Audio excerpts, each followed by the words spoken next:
拉链开了，我帮你拉上。谁信啊？我帮你也不行。不行。对不起啊。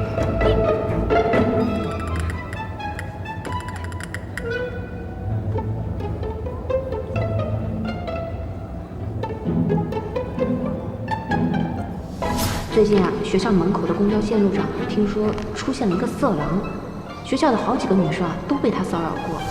臭色狼！你要再敢看我的油，看我怎么收拾你！啊！喂，喂，你站住，站住！干嘛？小姐，你踩了我一脚，一句对不起都没有就想走啊？第一，别叫我小姐，叫我姑娘。第二，本姑娘就是故意踩你的，我为什么要说对不起啊？哎，为什么故意踩我呀？你别过来啊！我警告你，以后少在公车上骚扰女孩子，要不见你一脚踩你一脚。我什么时候骚扰女孩子了？你自己做了什么事情，你自己心里清楚，懒得跟你讲。哎，站住！你给我说清楚，我到底做了什么？有什么好说的？你别跟过来啊！你知道本姑娘有什么特长吗？发神经啊！不是，是腿特长。不信你试试。喂！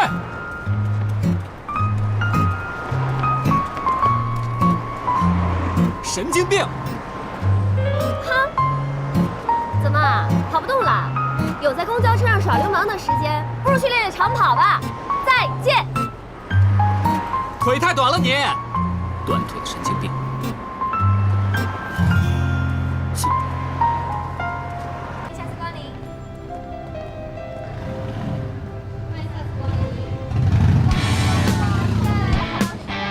有下雨后快过来看，有哈雷。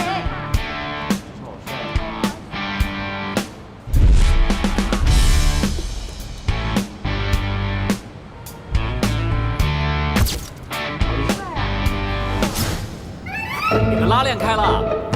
哇！喂！倒杯咖啡就好了呀。公交色狼。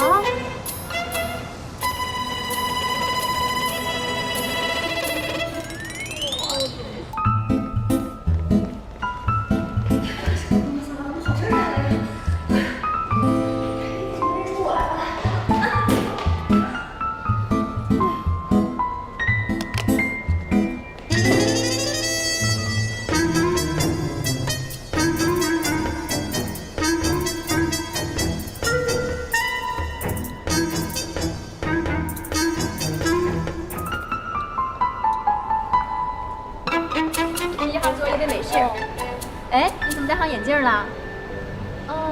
我平时就是近视啊，你不知道啊？不知道啊。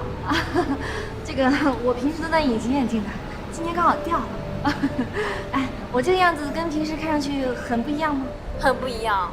啊，不一样就对了。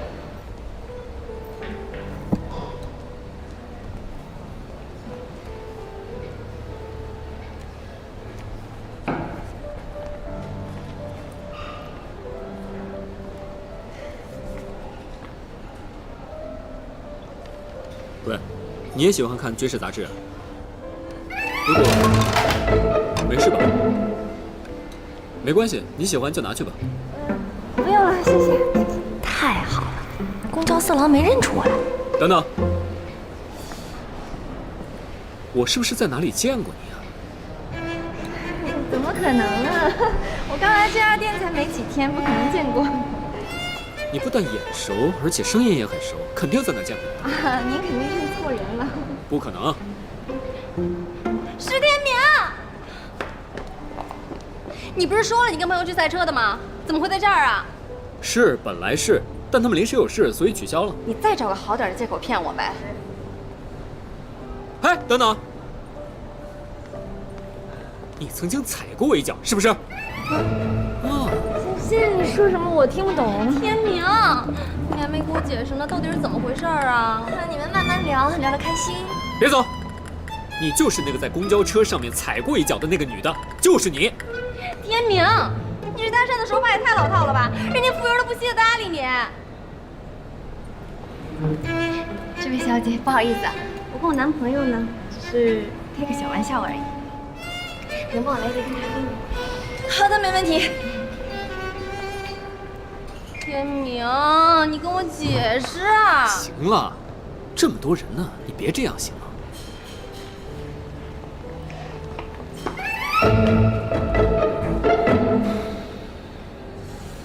这个公交色狼，记性也太好了吧！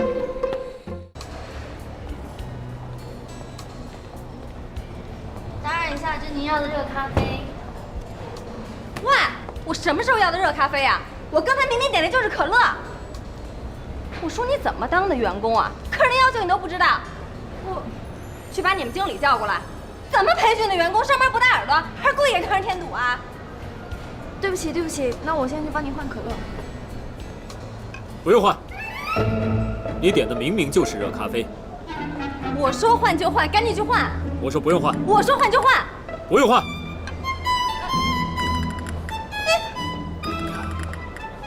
喝过了，不能再换了。哎，你要喝可乐，让他帮你再上一杯吧。记得帮他结账。站住！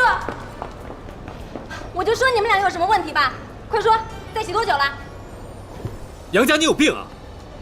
如果你继续这样，我们分手吧。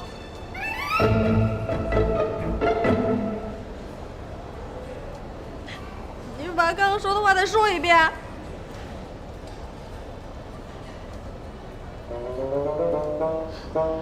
你说呀。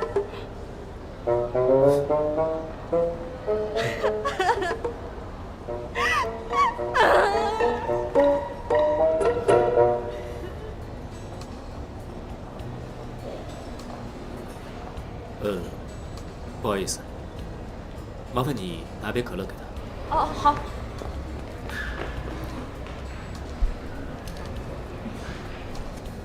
小佳，来。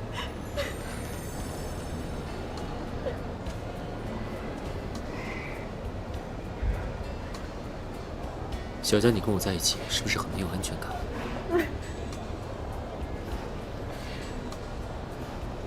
既然那么辛苦，那你还不如跟我分手算了。你想想，你每天都疑神疑鬼，你可以想出10000个出轨的理由放在我身上。不是。你恨不得在我家里装一个摄像头，每天监视我的一举一动。哪怕我只有一句话说错，你都能解读出1000个理由。就算有一只母苍蝇在我身上停留，你都能编出一个艳情故事来。佳佳，我觉得谈恋爱其实是很开心、很轻松的，而不是现在每天精神紧绷成这样。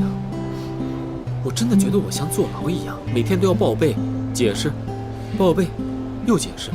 可是这是我一个人的责任吗？你从来都没有给过我承诺，你让我怎么有安全感呀？是，好像可能我真的不适合谈恋爱，可能我根本不适合你。你说不适合就不适合。这镯子可是曾老板一手牵亲手给我戴上的，这可是你们石家留给儿媳妇的，不是随便戴在哪个女人手上都可以的。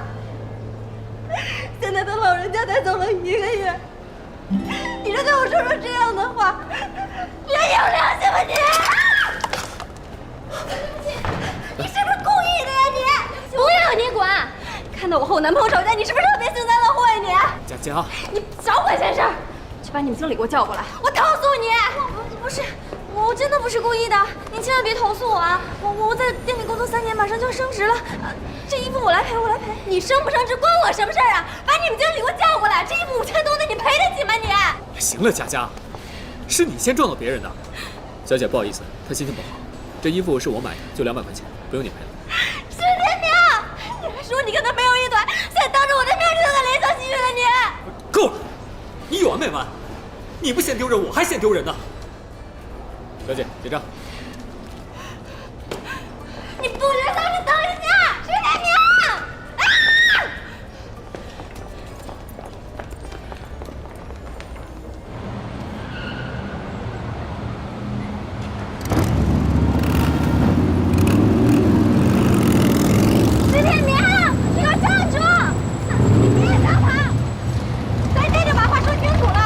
你疯了你！还有什么好说的？佳佳，我们都冷静一下，好好想想我们的关系吧，啊！你刚才说这衣服也是你买的，你有权利决定那场服务员是赔还是不赔，是不是？对。好啊，那咱今天就把其他话都说清楚。怎么说？你身上穿这件外套是我买的，对不对？对啊。你把它脱下来。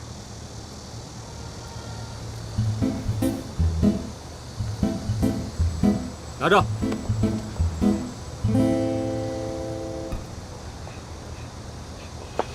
你那个 T 恤也是我买的。放下了。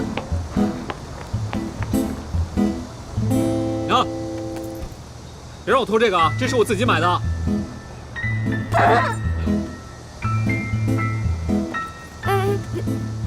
先生，找你的钱。谢谢。小姐，我真的觉得你很眼熟，我们一定是在哪里见过。你还真能装呀！有这份演技，你当什么服务员啊？你直接去奥斯卡拿小金人不得了吗？够了，有完没完的你！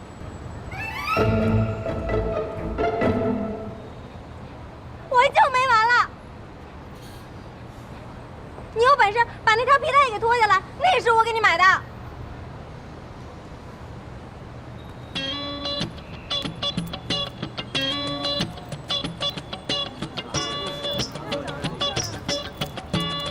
拿！你不用看了，这鞋也是你买的。谢谢你，拿着。石天明，你太过分了！好啊，石天明，算你牛，你有本事把你身上裤子也给我脱了。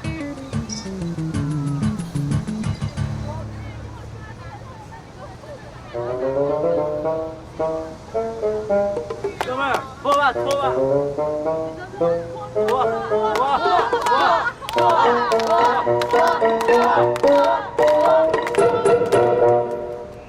算你狠，脱就脱。我一大男人，怕什么走光啊？看着啊！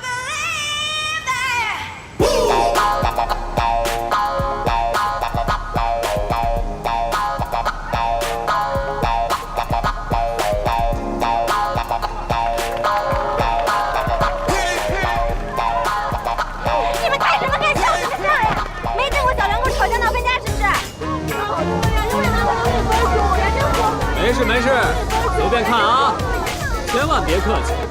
这个年头，不怕没钱，就怕男人没有娱乐精神，是不是啊？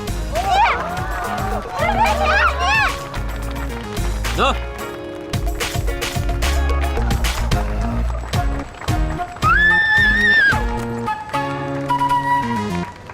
哦，原来是个吃软饭的，这东西都是女人给你买的。哎，别瞎说啊！这身衣服是他非要买，非要逼着我穿的。哎，他身上这套还是我买的呢。你也不看看你买的都是什么山寨牌的地摊货？是啊，我石天明就是买不起名牌，怎么了？对不起，委屈你了。爱穿不穿，不穿拉倒。拉倒就拉倒。哎，小姐别冲动，走开。这个地摊上买的水晶耳环，我还给你。还有这30块钱的墨镜，我也还给你。还有这衣服，好女不跟男斗啊！哎，我说你这人怎么回事啊？赌气归赌气，哪能这么欺负女人？是不是男人啊？我跟我男朋友吵架关你什么事儿啊？你给我闭嘴！喂，我劝你别多管闲事儿，自找麻烦了。还给你。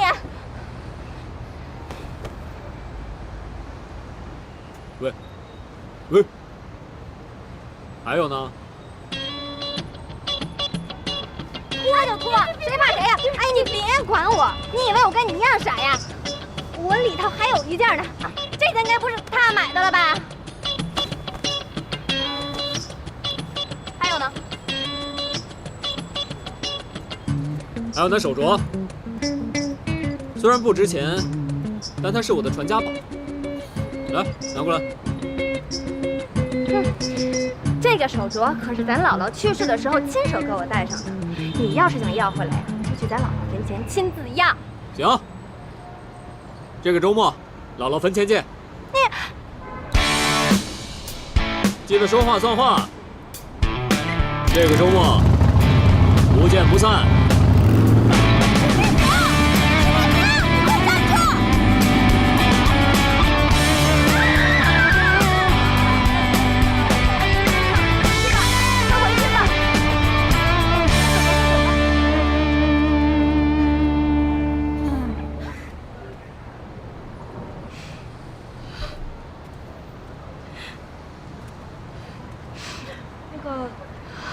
需不需要帮忙啊？我来帮你捡吧，你别碰我男朋友的东西。好，我捡你的。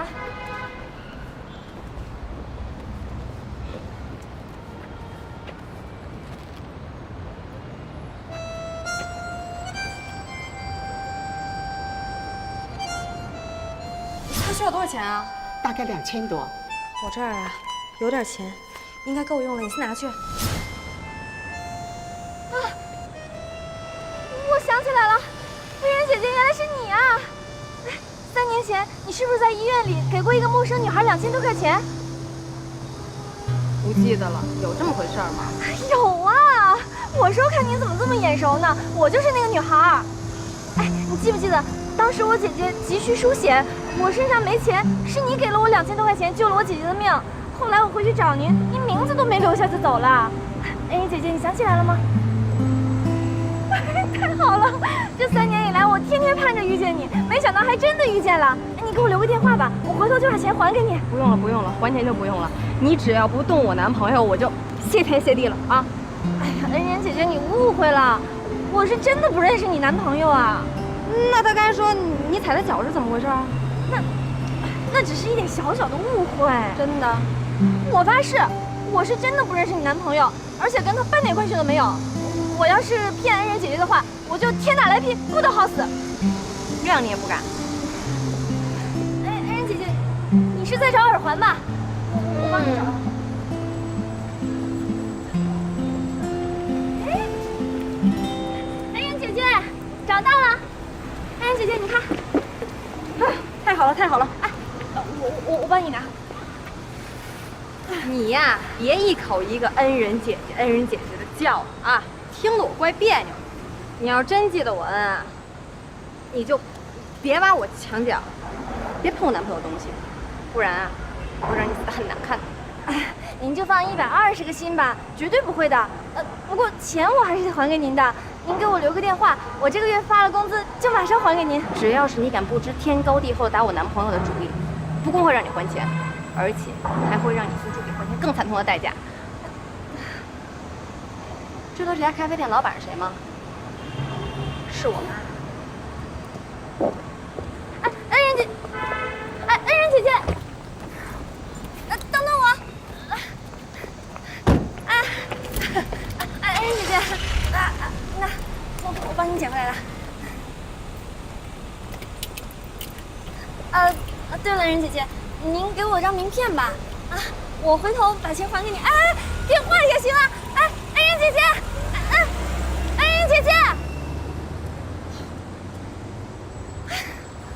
这个公交色狼！喂，我想了一个晚上，我肯定你就是那个踩了我一脚的人，对不对？对，没错，在公车上踩你脚的人是我，在医院不肯帮你忙、不肯倒餐的人也是我。怎么了？你被开除了？不明显吗？我就是担心杨家会找你麻烦，所以特意过来看一眼，没想到还是晚了一步。你少冤我的恩人姐姐，跟她没关系，是我们经理自己要拍马屁，先把我给辞退了。什么恩人姐姐？你火星来的？我怎么一句都没听懂？你听不懂没关系，你只需要记住，你的女朋友是我和我姐姐的恩人，你不准欺负她。你要是再敢有什么花花肠子，相信我踹你个3等残废。不管怎么说，你工作丢了都跟我有关系，你踩我一脚的事我就不计较了啊。有什么需要帮忙的？不需要。要不这样吧，我帮你介绍一份工作，保证不比这里差，怎么样？谁让你介绍工作了？你还真把我当成你的新猎物了？让开！好狗不挡道。我说你这人怎么这样啊？早知道我就不来了，我的时间很宝贵的。谁稀罕你来了？我丢到工作是我自己倒霉，不需要你的同情。我本来觉得我弄丢你的工作，我有点愧疚，我想帮你。我现在补偿你是你自己不要的，我们各不相欠了。哼，我告诉你，我最讨厌你这种衣冠楚楚、满肚子坏水的男人了。公交色狼先生，请你以后学会尊重女人，尤其是要对你女朋友好一点。他这人虽然脾气不大好，但是心却大大的好。哎，别张嘴闭嘴什么公交色狼，别以为我对你有点小愧疚就可以随便诽谤我。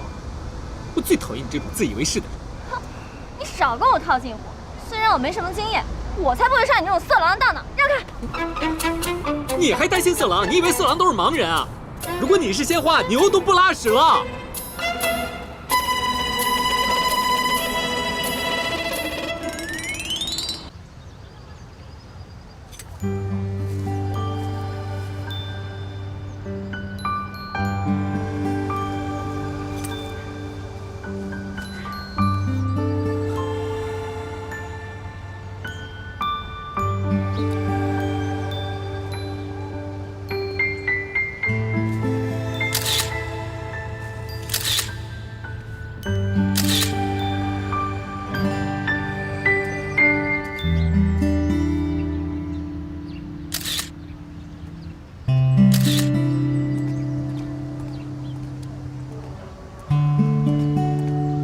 兄弟啊，别太明显了，小心被杨家抓包。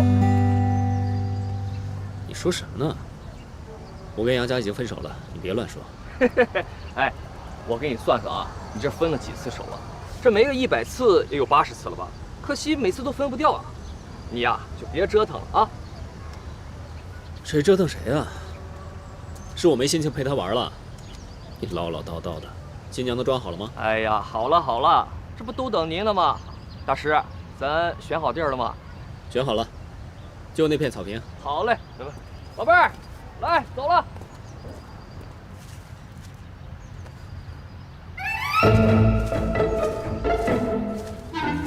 哎，干嘛呢？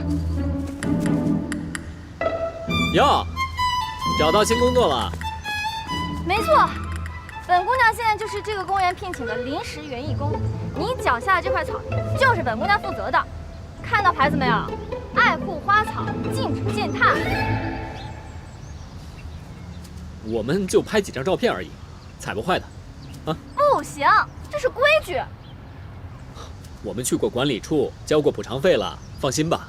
哎，交过钱也不行，这个草地是我负责的，坏了我可是要赔的。小姐，是谁小姐啊？乱叫什么小姐呢你？行，姑娘，我们就拍几张照片，不会乱跑的，就摆几个姿势，拍完就走，好吗？哟，这是我的职责，你们去别的地方拍去。这公园是私营的，跟影楼是有协议的，这草坪就是给人拍照用的。我的朋友来拍婚纱照，婚纱照你懂吗？一生就那么一次，多么美好的事情，能不添乱吗你？哎，公园这么大，你们去别的地方拍我管不着。这块草地是我负责，你们谁都别想上去。喂，哎，天明啊，你不是跟着公园老板很熟吗？你怎么衔接的？哎，这要再拍不了，太阳可下山了啊！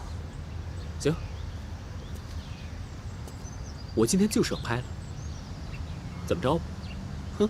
哎，反了你了是不是？给我下来，下来！让开！你这人怎么不讲道理啊？出去！我说你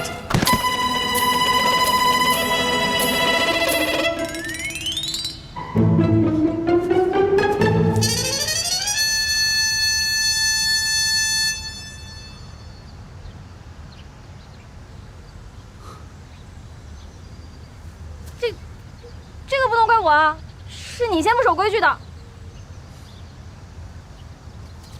天明，怎么样？我看看。哟，你知不知道一个镜头好几千呢？这么一摔可就……算了算了，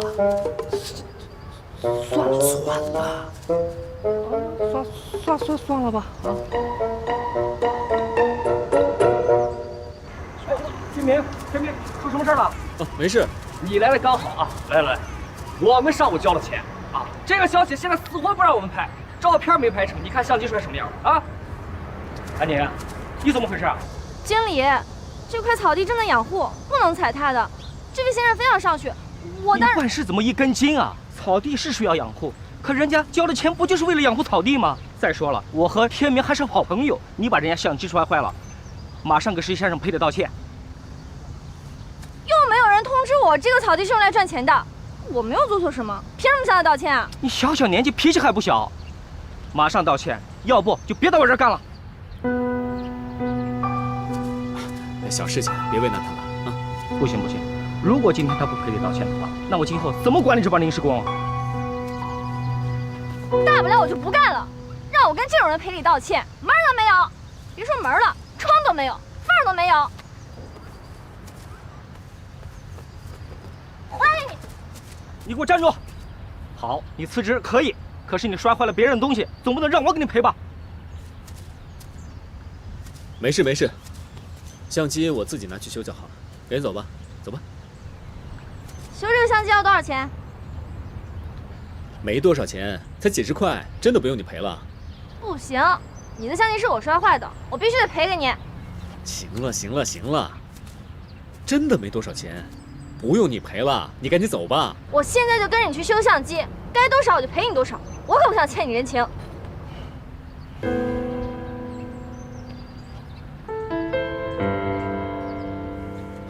好兄弟，不好意思啊，我今天拍不了了，找别人帮你拍吧。收拾东西，走了。不是，天明，你这个点让我找谁拍去啊？哎，你上哪儿修相机去啊？喂，你慢一点，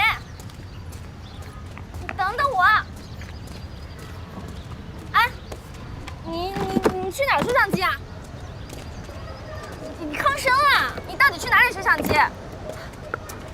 你可别不知好歹啊！我可是诚心实意要赔你相机的，过了这村可没这个店了啊！哎，一会儿在哪儿见呀？放手。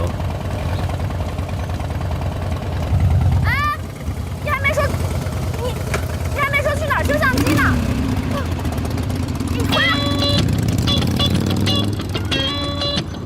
你给我站住！别跑！姑娘腿可真长，你说什么呢？给我停下来！停车！停车！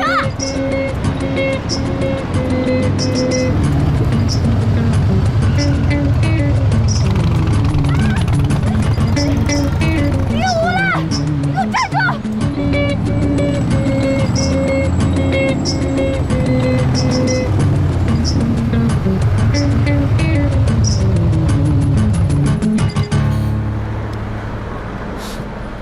小短腿还想追摩托车？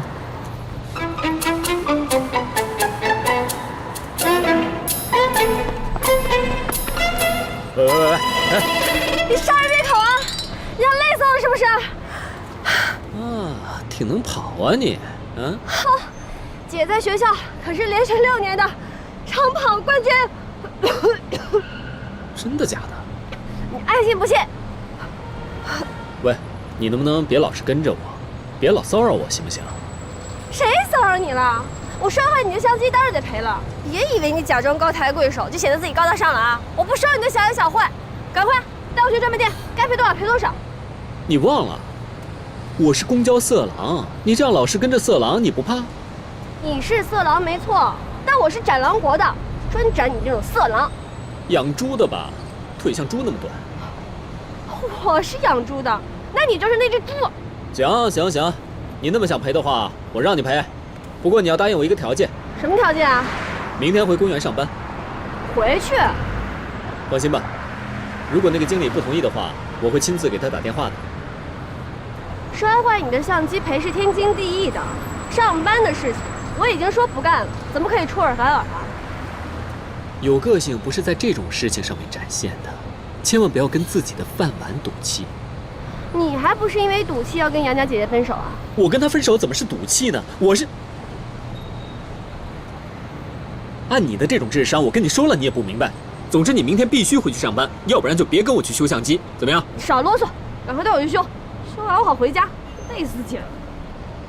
那你敢坐我的摩托车啊？有什么不敢的？来，戴上。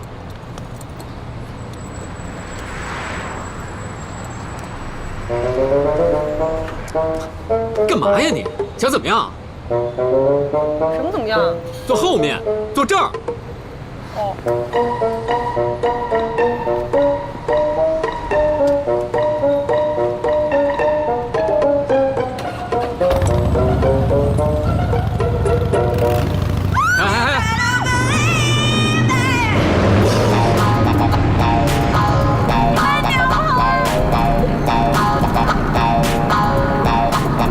别勒我脖子！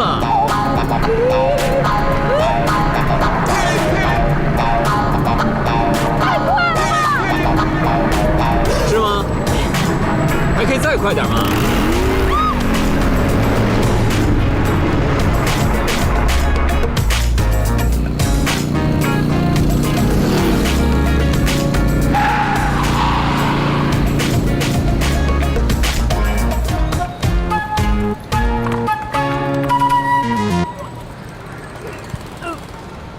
还好吧你？我都说过了，没有女孩子敢坐我的哈雷的。我敢保证，只要你坐过第一次，就肯定不敢坐第二次了。谁说不敢了？别以为我吐了就是怕了啊！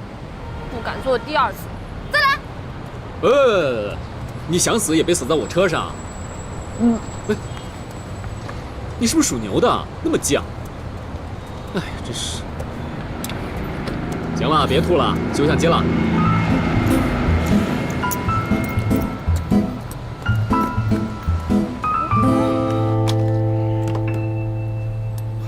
你这镜头怎么摔成这样了？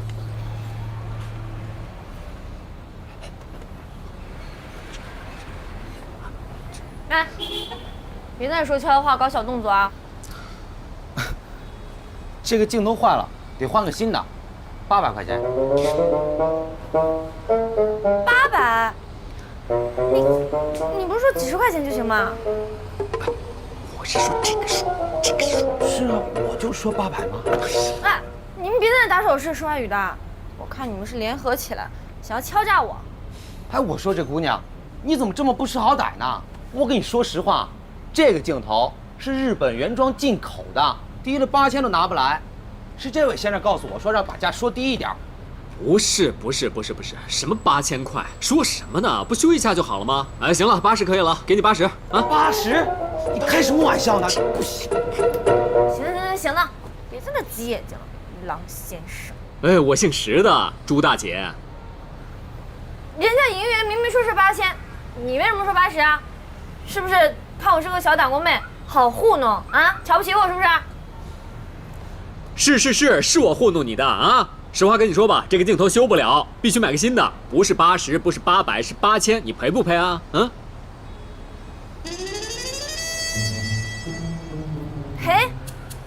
赔就赔，什么了不起？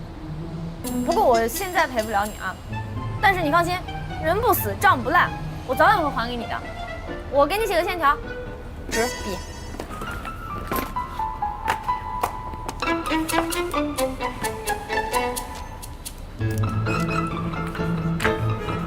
滨江大学女生宿舍楼1202室。喂，你是滨江大学的女学生啊？出来工作也不用上课了吗你？这是我姐的地址，她是滨江大学的学生。你放心，我不会赖账的。我2次丢工作都是因为你，还真是我的扫把星。哇，已经很久没有人天天说我什么扫把星什么的，什么年代了？不过这样的名称我喜欢，谢谢啊。我走了，大扫把。要不要送你回家？不用，你给我记住了，我们2个人现在的关系是杨白劳跟黄世仁，不适合走得太近。说你不敢坐我的车，就是不敢坐我的车，还找那么多借口。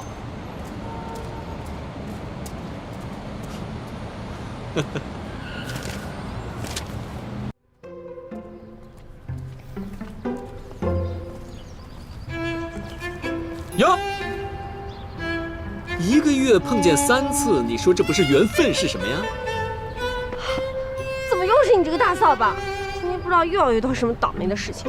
哎，对债主客气点。不用提醒我，欠你的钱我一定会还的。跟你开玩笑嘛，那么认真。来这干嘛？看朋友。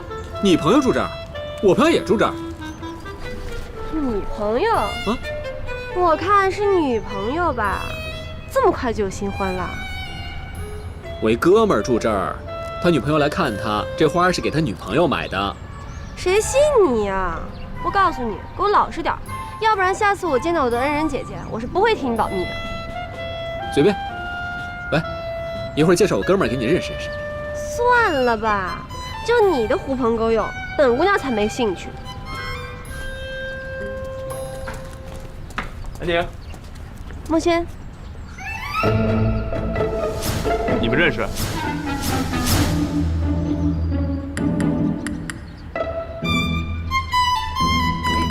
原来莫轩说的那个哥们儿就是你呀！刚才电话里那个人就是你呀！你平时不是凶巴巴的吗？怎么一到电话里面讲话那么温柔啊？刚才那个女人声音就是你呀！你变过性吧？这种女人声音这么像。安宁，我给你介绍一下，天明哥是我从小一块长大的发小，这是安宁。你好，你好，你好。幸会，幸会，幸会，幸会。你好，你好，你好。那你这花儿，喂，拿，送给你的，安宁。送给我的？对。谢谢啊，长这么大还从来没有人送花给我呢。哦，是吗？那我就是第一个送你花的人，真荣幸。哇，这房子真好，房租应该挺贵的吧？一个月800啊。这么贵啊？哎，坐啊。他有强迫症的，这清爽干净的背后是令人抓狂的严格要求。以后做他的老婆，惨了。那也比邋里邋遢的人要强。哎，朱小姐，咖啡。杨白劳女士，您的咖啡。百合花女士，咖啡啊，慢慢喝。怎么让我的恩人喝这样的咖啡啊？我去磨点现磨的咖啡豆给你们啊。你想好啊，等你磨完咖啡豆，他都挂了。帮你把花插上。哎，不许动！这可是墨轩送给我的。哎，这花是我下去买的。那也是墨轩送给我的。买花的钱是我出的。那也是墨轩送给我的。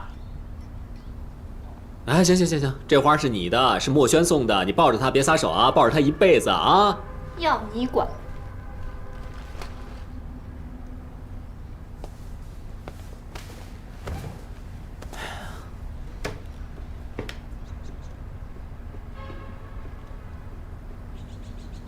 喂，你跟墨轩怎么认识的？无可奉告。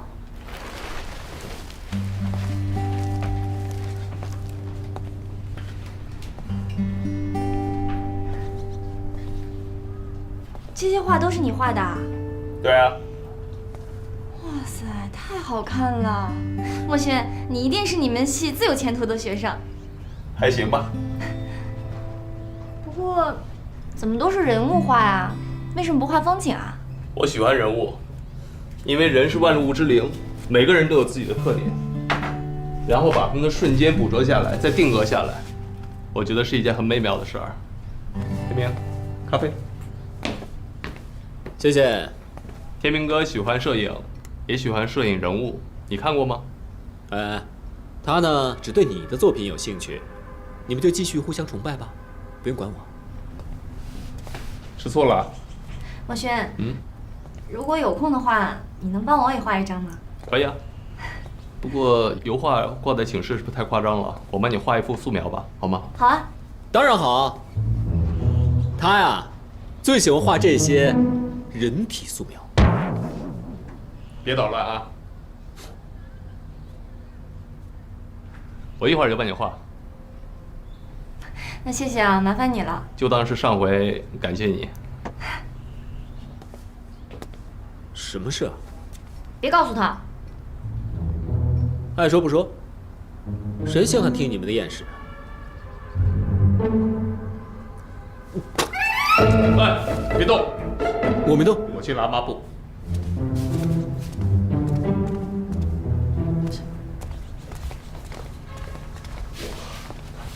墨轩，要不要帮你啊？不用，你是客人，怎么让你做这个？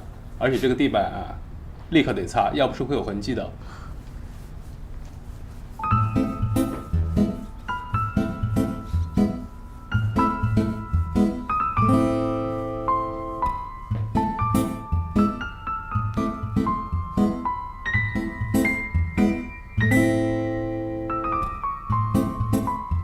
别动啊！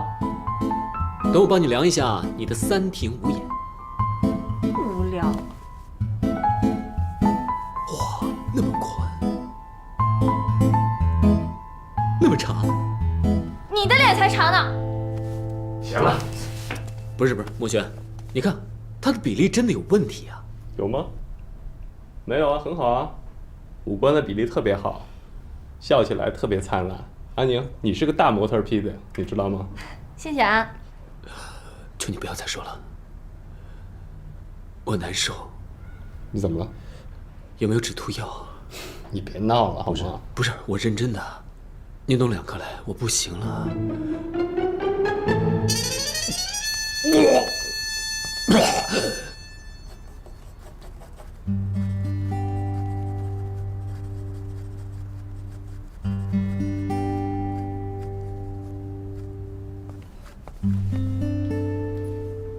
怎么样？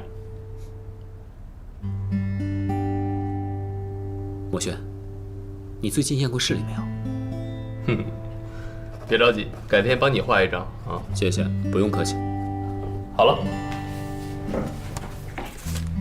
安宁，看看喜不喜欢？哇塞，画的真好，从来都没有人给我画过画。墨轩，谢谢你啊。客气。好了，花也送了，画也画了，我们该吃饭了吧？哦，不用了，我该回学校找我姐了。吃完饭再回去吧。当时我这个扫把星，请你吃顿饭，帮你聚聚煤气，怎么样？扫把星是什么意思啊？没什么。一块儿去吧，安宁。今天有人辞职了，心情不好，就算陪他。嘿，谁心情不好？辞职不是什么大不了的事。啊，原来你也丢掉工作了，看来老天还是挺公平的。赶紧吃饭吧，吃完饭他要吃药了。走吧，安宁，我们一块儿去吧。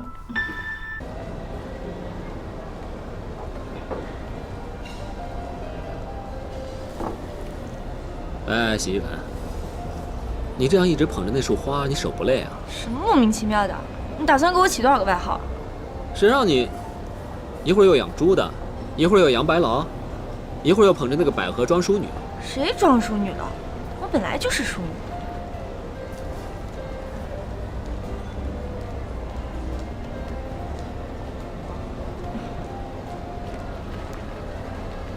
我又点了一条3斤多的鱼啊，你请是吧？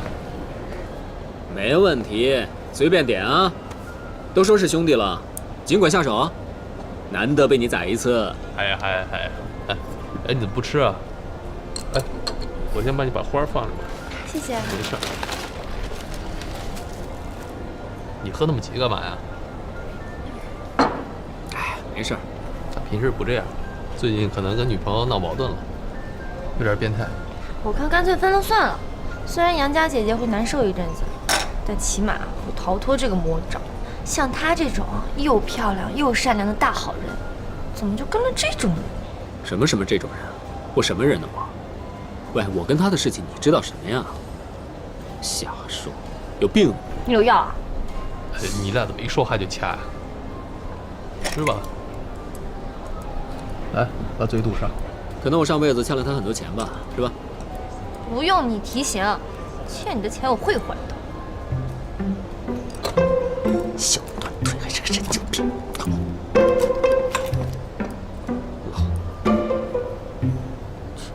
真是碰到扫把星。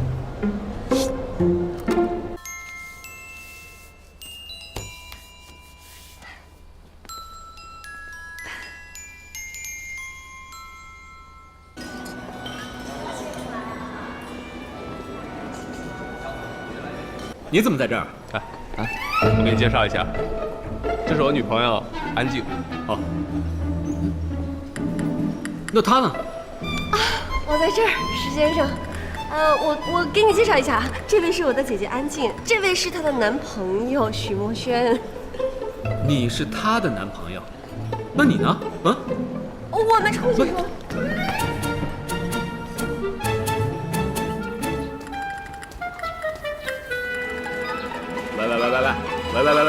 喂，这便宜呢？真是冤家路窄，怎么走到哪儿都能碰到你这个大扫把？说什么呢你？来，拜托你件事啊，今天你能不能装聋作哑，少说点话，别拆我台。喂，墨轩不是你男朋友吗？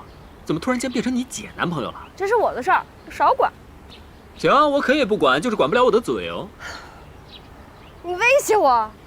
不敢，只不过呢，我这个人好奇心特别的重，对那些奇奇怪怪的事情呢，就特别感兴趣。舞会结束，墨轩慢慢解释给你听，不行吗？不行，我性子急，等不了。我说你个大男人，怎么跟个八婆似的？哎，是你们几个在我女朋友的家里鬼鬼祟祟，形迹可疑，我是有这个义务，还有这个权利去阻止，还有干涉。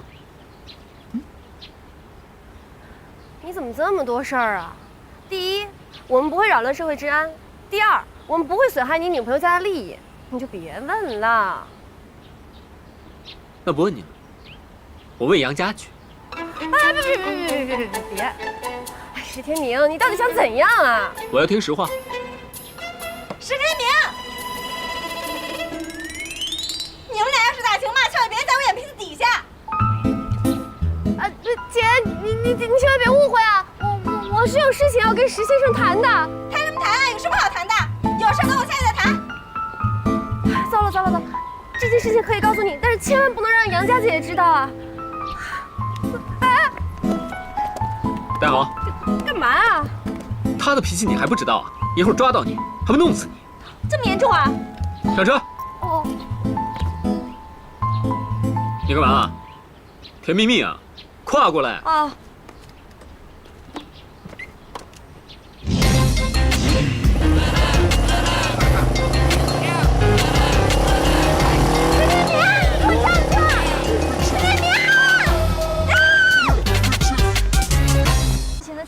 就是这样了。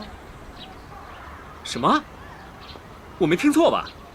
你让墨轩去假装你姐的男朋友，然后你跟你姐还有墨轩也同意，你们是不是有病啊？你才有病呢！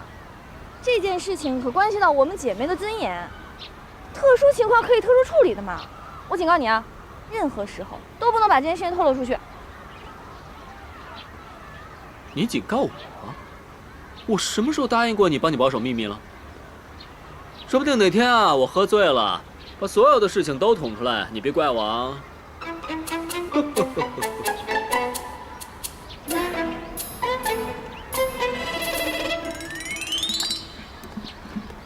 就算我求你了，我姐她已经够辛苦的了，我不希望她再因为这件事情受到嘲笑和伤害了。我没听错吧？你求我？求你了。哇，喂，你态度突然间变得这么好，我有点不习惯啊。那你要怎样？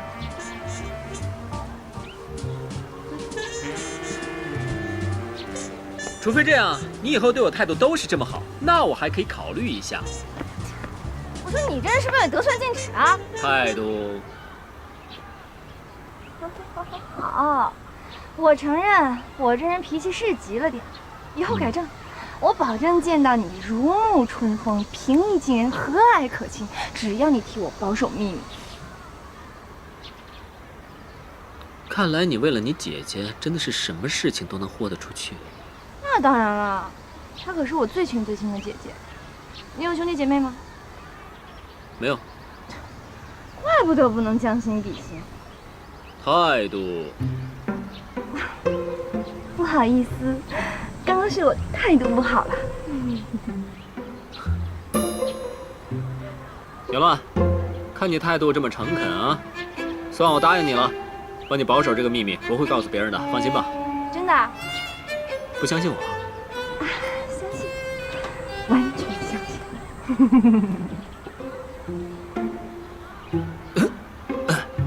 啊！讲那么多话，口干了，你干不干？我记得前面好像有家卖饮料的，如果有人愿意跑个腿儿去买点饮料回来，你说多好啊！喂，喂，哎，拿着，嗯，是。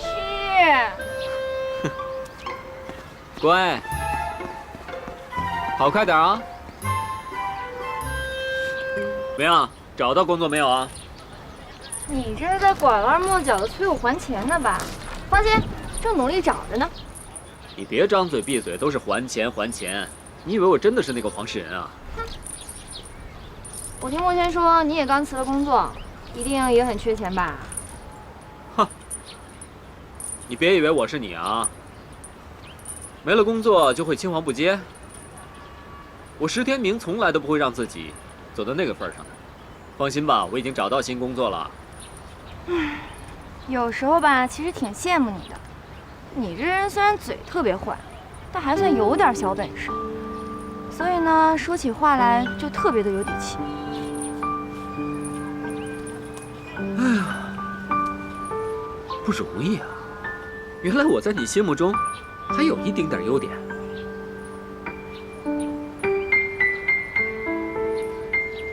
来，盛世集团这个周末会办一场职场招聘会，试试。算了，是什么事啊？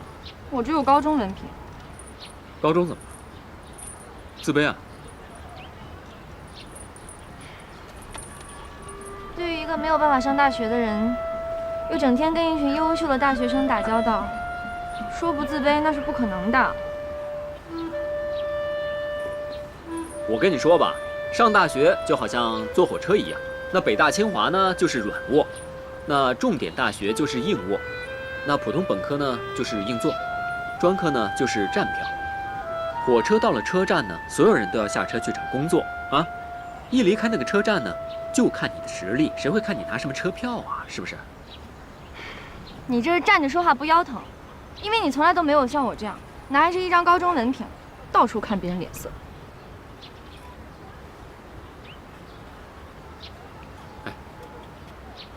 如果你相信我，这个周末去盛世的招聘会，我可以帮你做推荐。不行，我不喜欢欠别人人情。喂，你别以为我在帮你啊，我是怕你没有工作，不知道什么时候才能还清我那8000块钱，真是。你放心，人不死，账不烂。好啊，姑娘，是条汉子，敬你。我说话算话。我们现在该回去了吧？杨佳姐这会儿肯定急疯了，你预备怎么跟她解释啊？能怎么解释啊？我只能跟她说和你有别的事情要谈喽。至于谈什么，我怎么能告诉她？如果她能相信，那么就信了。哎，可是这种事情放在任何一个女孩身上都会多疑的。如果你不跟杨佳姐说清楚，她一定很难过。那也没办法啊，我也不想撒谎。你就是这么对你女朋友的？如果你真的爱她，就应该想出一个两全其美的办法，别让人家为你难过。其实说实话，我也在想，我跟杨佳到底是一种什么样的情感？我到底有多爱她？她这么没有安全感，是不是因为她感觉到我不够爱她，才会造成她这么没有自信，还有歇斯底里？你到底爱不爱她，你自己居然不知道？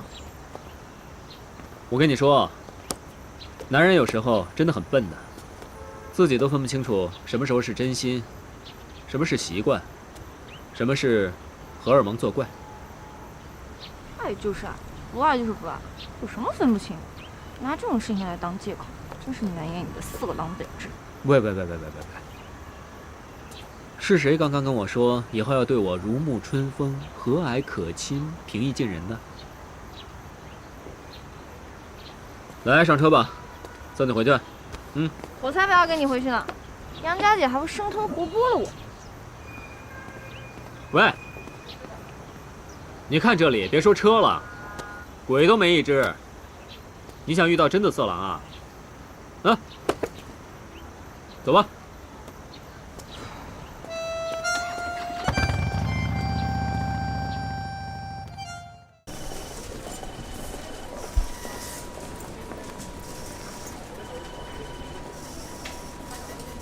这边请。哦。自媒体应聘的人来了，进来。请进。您好，公司通知我这个时间来面试。您好，请坐。叫什么名字？我叫安宁。您好。是你？就是我。原来你说的新东家就是盛世集团啊！我来这里之后就当了人事部的经理，你可以叫我石经理。哦，石经理。坐。哦，谢谢。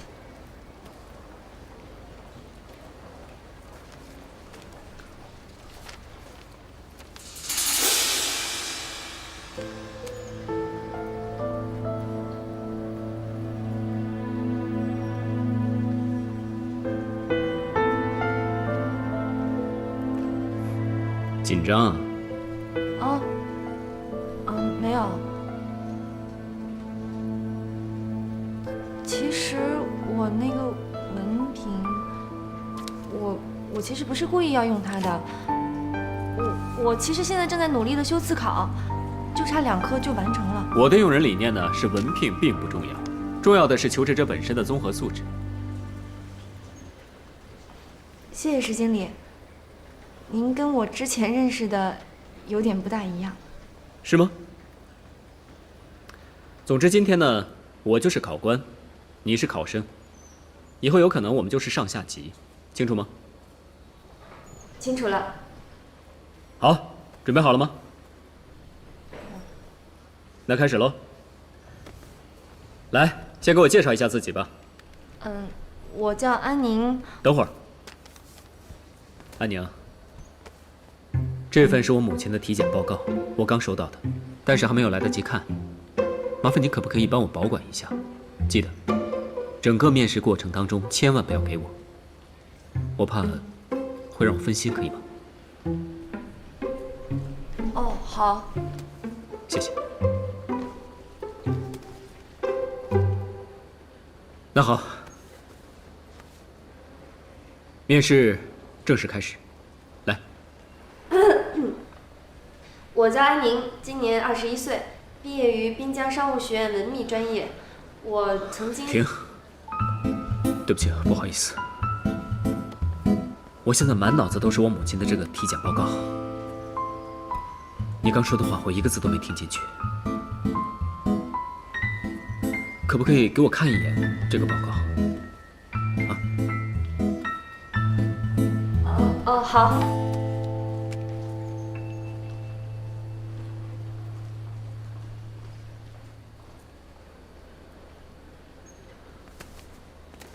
我刚刚说了，我说了，整个面试过程你都不能把这个报告递给我，而且你也答应了。今天你来应聘的是业务员，你这样没有原则的人，怎么当一个业务员？我明白了，石经理，麻烦你把袋子还给我。记住了，一定不能再把这个给我，可以吗？那好。好，正式开始，来。我叫安宁，今年21岁，毕业于滨江商务学院文秘系。我曾经做过的……对不起，对不起，安宁，你知不知道这里面放的是什么？知道，是您母亲的体检报告，但是我现在不能给您，因为您正在工作。那你知不知道这个是什么体检报告？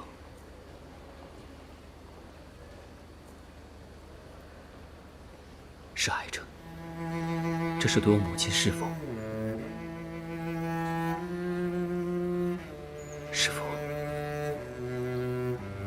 患有癌症最后的诊断报告。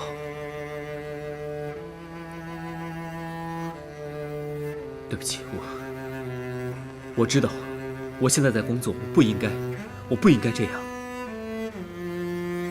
但作为一个儿子，如果我没有看这份报告，我真的无法工作。麻烦你给我看一眼，就5分钟。麻烦你就让我看一眼，我看完之后，我马上就来帮你面试，可以吗？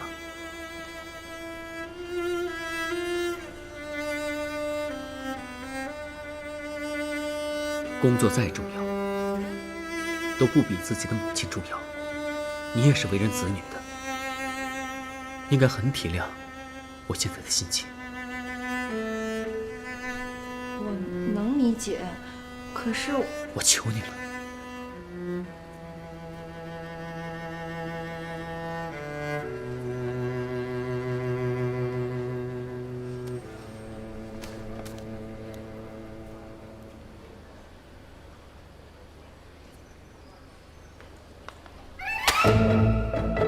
如果刚才是个商务谈判，如果我是你对手，就我刚才那2句话，就我这样装装可怜，你就可以马上没有立场，马上改变你的初衷，是吗？可是你跟我说袋子里面装的是你母亲癌症的体检报告。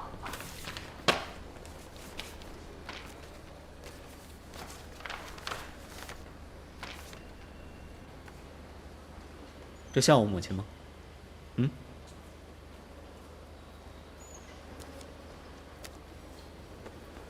在商业谈判当中，对手为了达到目的，什么谎话、假话、鬼话都可以编出来。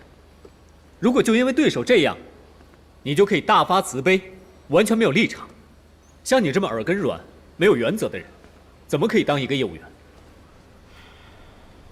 我说呢，刚才看见我的假文凭为什么不揭穿？原来就是为了把我留下来当猴子耍，是吧？公交色狼先生，麻烦您拿着您母亲的体检报告去耍另一个被你玩得团团转的猴子吧。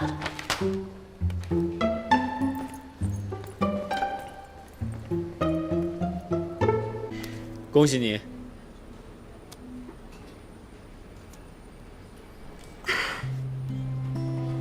谢谢石经理。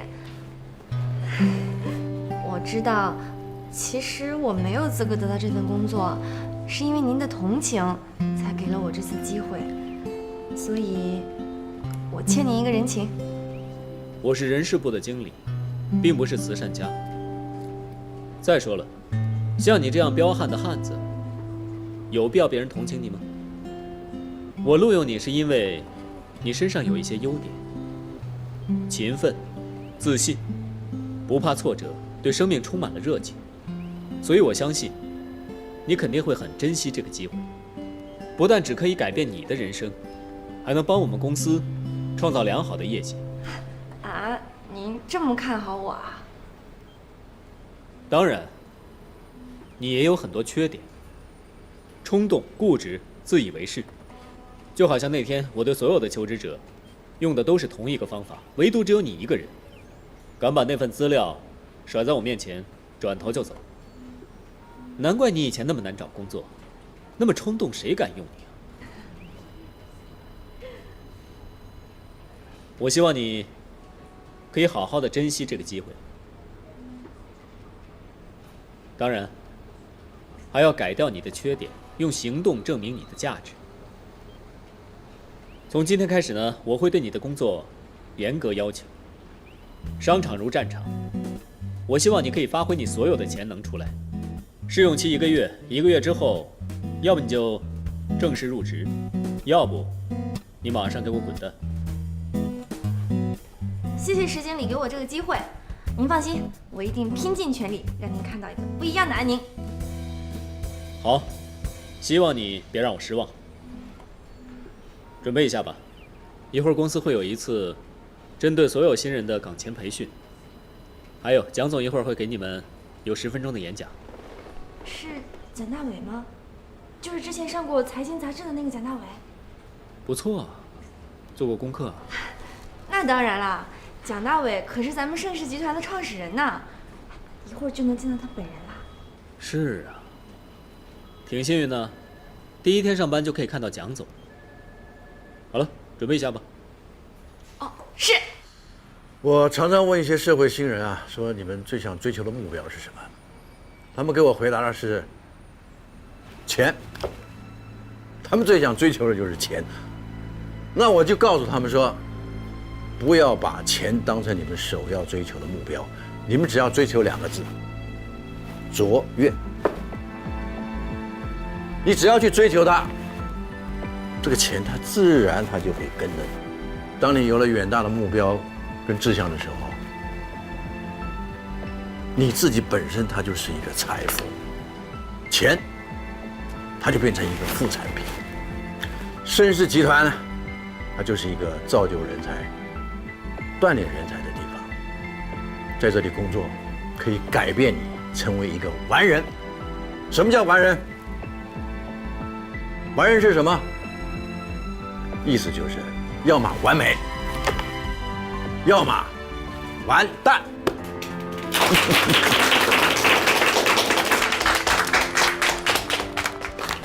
你这么看蒋总？你们在被招聘什么东西？肯定对吃掉一个。盛世做了一番深入的了解。哪个员工喜欢自己的蒋大为上司？这个人呢，也肯定你不喜欢他估过一番，那你还跳槽过来？到底是何许人也？我劝你别那么八卦。那你们看到的这些报道，要不然会死得很惨。是真的。没错，我的确是坐过牢。20年前我劳改出狱啊，我是一个被社会歧视的人。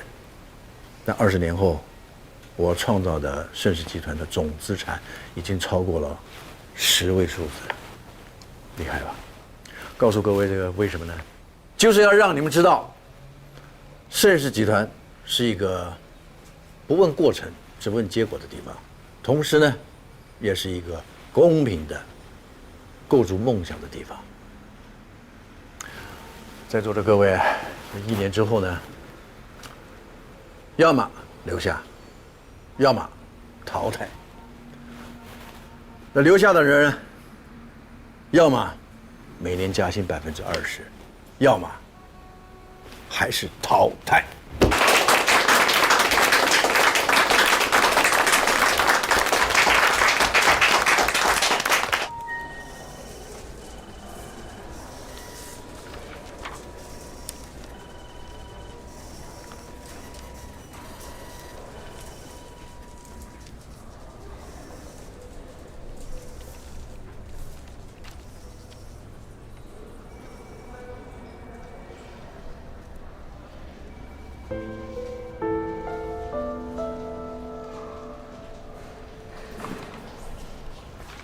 不好意思啊，妹妹，我想跟你请教一个问题，那个 X 表格你怎么设计啊？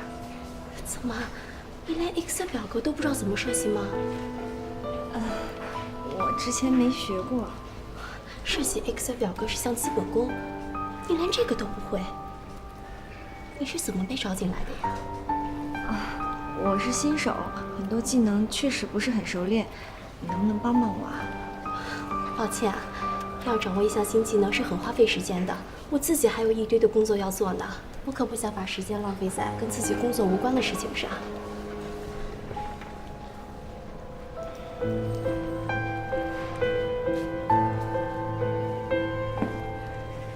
安宁，石经理，怎么不会做？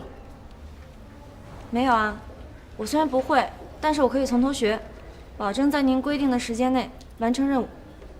这个态度好，我喜欢。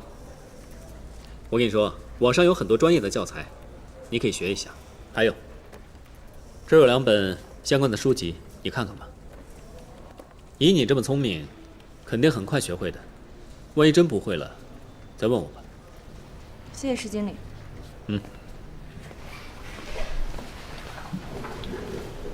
哎，石经理好像很关心你嘛。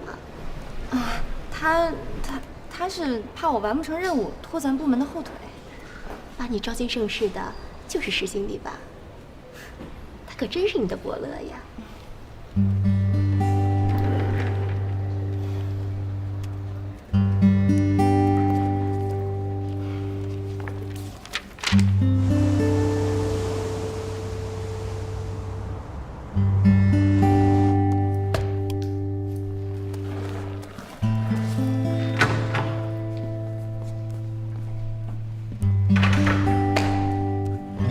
还没做完？啊？几点了？看看。都这么晚了，石经理，你不是也忙到现在吗？我从来都不会把今天能做完的事情放到明天的。怎么样？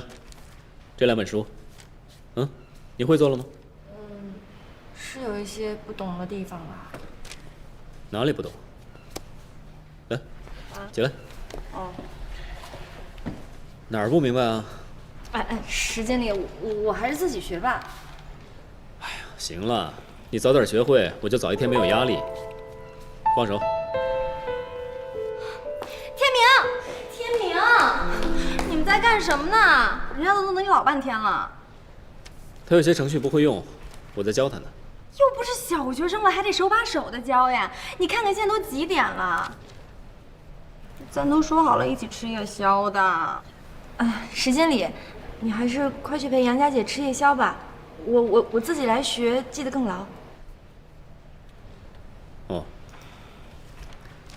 哎呀，那好吧，那你自己来，很简单的，你一定行的。哎呀，天明，走吧。要是每个员工都像他这么不省心的话，那你不还得累死啊？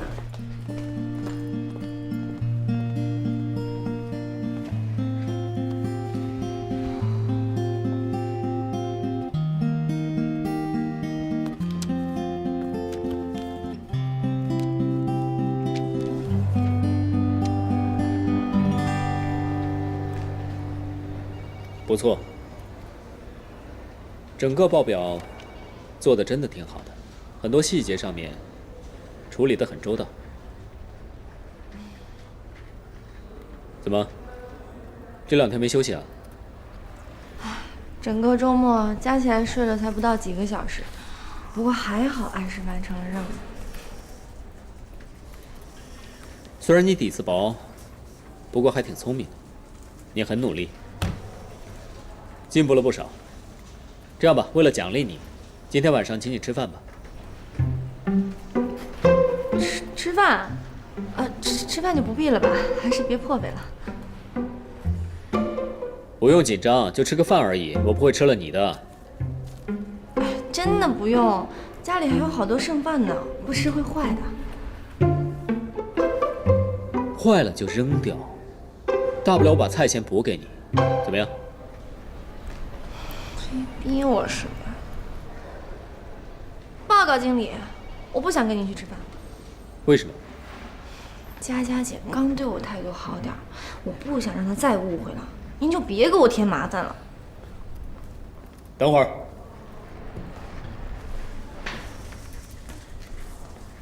不用疑神疑鬼。部门里面谁表现好的，我都会请他们吃饭。你去问问，谁没跟我吃过饭？这是为了增强团队的沟通和凝聚力，不用误会那么多。我顺便帮你指出在工作上还有哪些不足，换个地方总比在办公室轻松很多，是吧？哦，谢谢经理。吃个饭还要考虑那么多。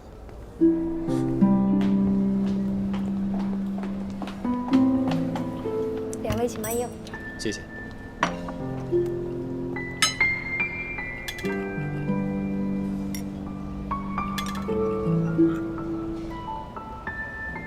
现在呢，已经是下班时间了。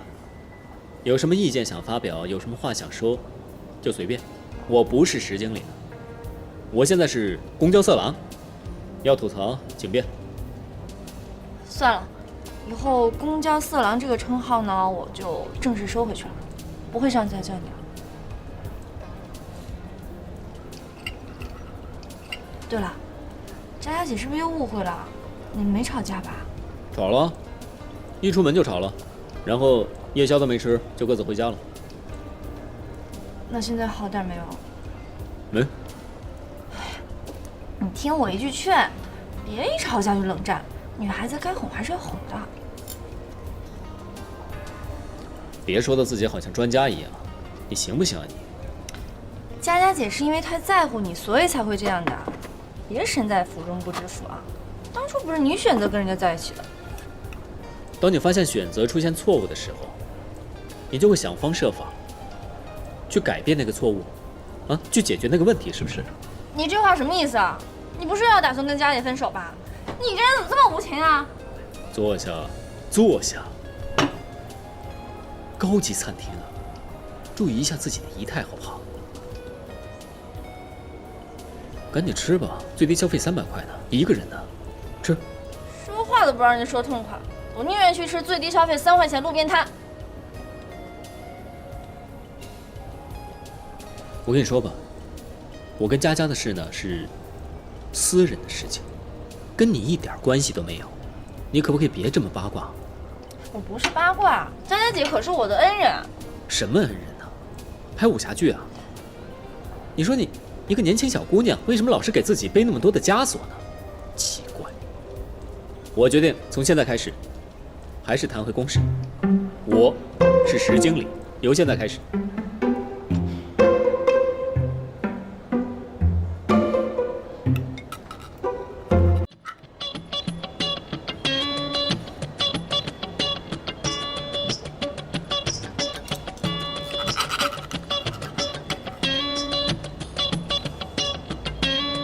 饿了，来这个，不客气。这个。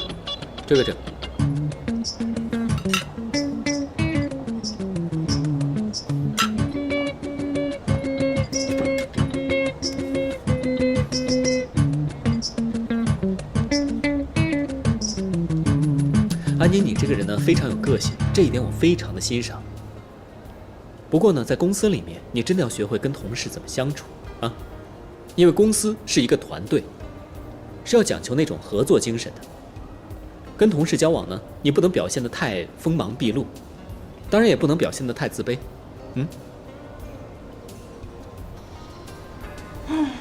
你说的没错，我的确挺自卑的，因为我发现我的起点比所有同事都低，压力其实挺大的。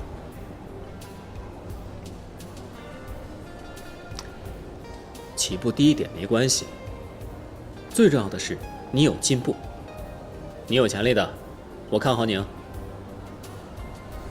谢谢啊。你别老是黑着脸，行不行？石经理，那要我对你笑一个吗？这也是工作内容之一呢。我就说你看看你自己的态度，我是真心实意的希望你在进步，希望你好。你是墨轩的女朋友，墨轩是我好哥们儿。他拜托过我，让我好好的照顾你。墨轩，他找过你啊？不过说实话，就算墨轩不拜托我呢，我也可能会破格用你的。因为我发现你欠缺的可能就是一些经过培训就会学到的一些技能，但是你身上那些特质呢，是很可贵的，是别人没有的。我最近总是忙工作，都没时间去陪他。哎，难得他还这么有心。看来我以后要加倍努力，不能辜负墨轩对我的期望。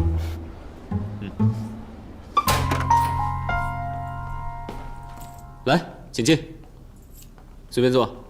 哇塞，师傅，你才工作2年就买得起这么好的房子啊？哪有那么多钱啊？这是我姥姥留给我的。喝点什么？拿给你。什么味道啊，师傅？什么味道？好难闻啊！哦，可能是我上个星期没清理的垃圾，没事，我下个星期就清理了。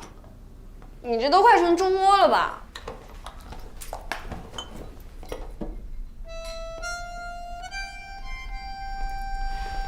师傅，这个是什么东西啊？这棵呀，这棵叫忘忧树，上面的是开心结。忘忧树，开心结。这是我姥姥留给我的。我姥姥跟我说，如果什么事情解不开的话呢，就别去解它，重新记一个新花样，那你的人生呢就少了一份烦恼，多了一份美丽。你姥姥说的真好。那忘忧树呢？你知不知道忘忧树为什么要放在门口啊？姥姥跟我说，家呢就是一个温暖的港湾，进门之前就要把所有的烦恼呢，全部都系在树上，开开心心的进门，然后好好的过日子。这方法有用吗？当然有用，非常有用，有空你可以试试。我看你树上绑了这么多结，你烦心事儿不少呀。这世界上谁没有烦恼呢？放点音乐吧。喂，天明，你在哪儿啊？在家。在干嘛呀？跟朋友聊天。朋友？谁啊？有几个人啊？男的女的？又来了，就一个。谁呀？我认不认识啊？佳佳，我不跟你说了吗？我不是你的犯人，你能不能不每天这样审问我呢？我只不过是问了一句，你就跟吃了枪药一样。你别忘了，你以前可是答应过我要有问必答的，你可不能出尔反尔。好，我回答你，是个女的，你也认识。至于我们聊什么呢，你也没必要问了，因为我们什么都没有聊。你不是答应过我，你要改掉那个多疑的习惯吗？好，我不问了。其实，我今天给你打电话，就是想为上次我们吵架的事儿跟你道歉。佳佳，你也不用跟我说对不起，我不是生气，我只是觉得，我们真的是时候好好的冷静一下，好好的想一想，我们是不是真的那么适合对方？先这样吧，等我有空再通电话吧，好吗？喂，到底什么意思啊？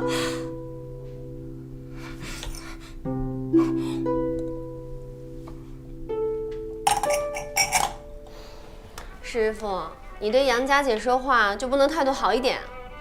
我问你，如果你的男朋友每天打给你只说5句话，就是你在哪儿，在干什么，跟谁在一起，你们认识多久了，是男的是女的，你会怎么样？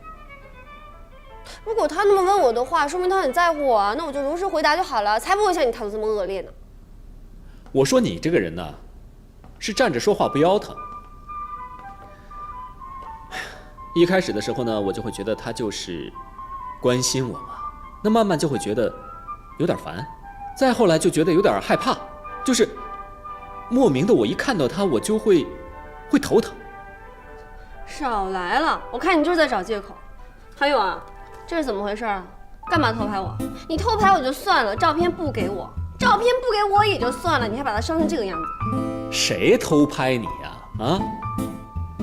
至于为什么会烧成这样，这就是个历史遗留下来的问题。你知不知道你这个历史遗留下的问题啊，害我被杨家姐姐臭骂一顿啊！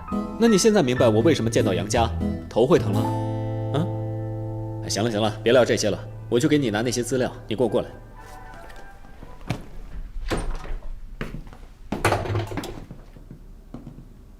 这是我姥姥的房间。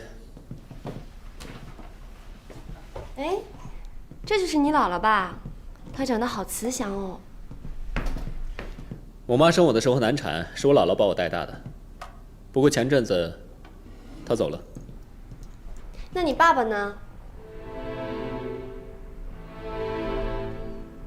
我没爸。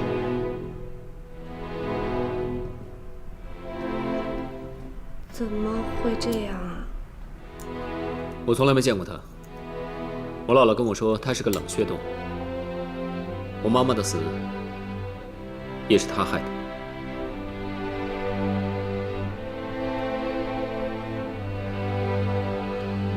我妈怀我的时候，我爸有了外遇。有一天，我妈在家里，意外地碰到他和那个女的。那个混蛋居然护着那个女的，跟我妈吵了起来，还把我妈推下楼梯。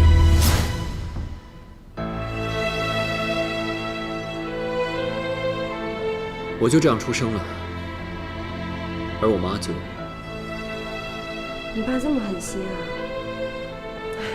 家家有本难念的经，当年我爸也有外遇，还跟我妈离婚了。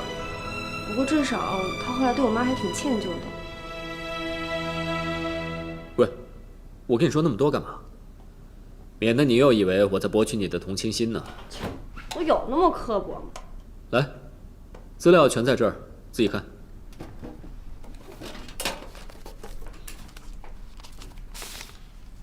1990年盛世有限公司。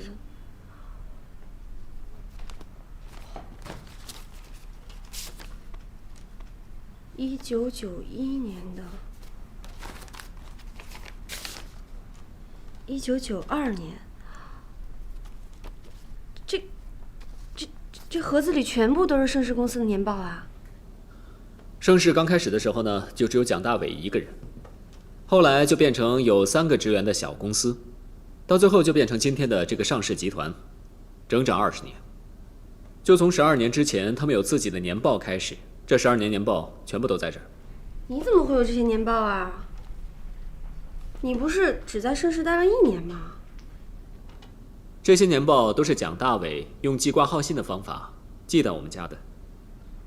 蒋总为什么会寄年报到你们家呀？而且一寄寄了这么多年的。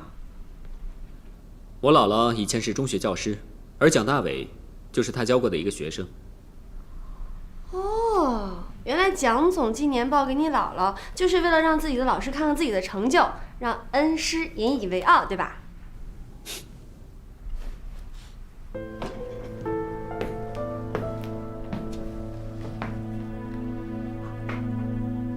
那你这么顺利的跳槽到盛世，不会也是因为有这层关系吧？什么靠关系啊？别瞎说啊！虽然我是看着他的年报长大的，我也当蒋大伟是我的偶像，但是我姥姥就不希望我进盛世。我明白了，你姥姥是想让你全凭自己的实力，不靠任何关系。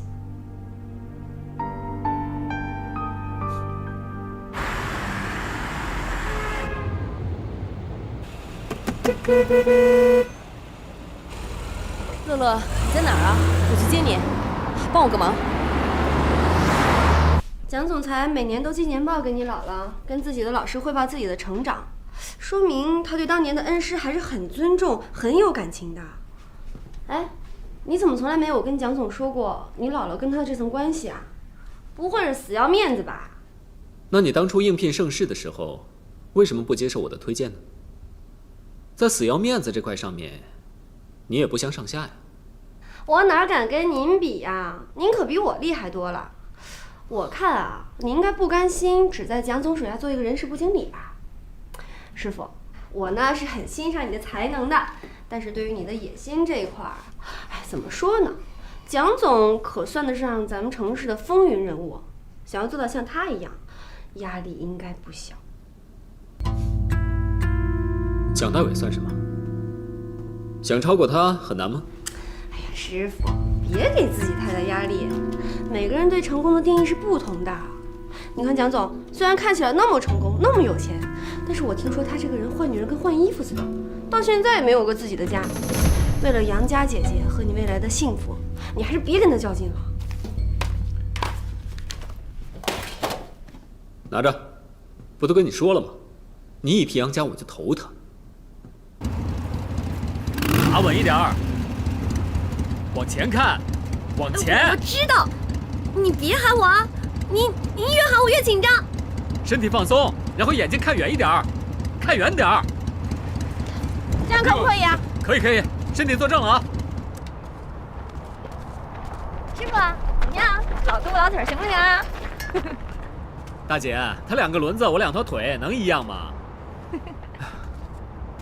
今天周末啊，你这么有空来学摩托车，没有安排吗？没有节目啊？哎呀，我本来啊是要去找墨轩的，天天给我加班，好不容易有一个周末，但是墨轩说啊，他有个好朋友失恋了，他要去陪陪他。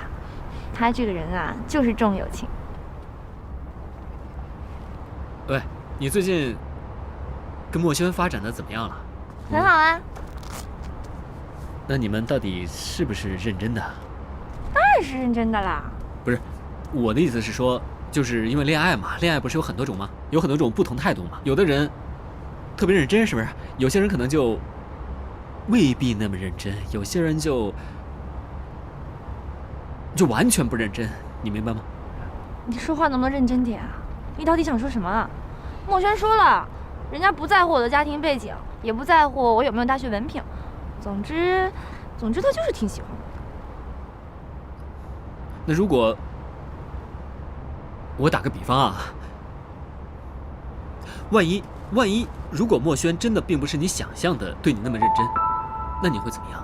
什么怎么样啊？师傅，你这人心里怎么那么阴暗啊？干嘛老挑拨离间啊？就盼着我跟墨轩不好啊？我这不是关心你吗？有你这么关心人的吗？整天盼人家分手。哎，行，我不说了，不问了。我还不听了呢。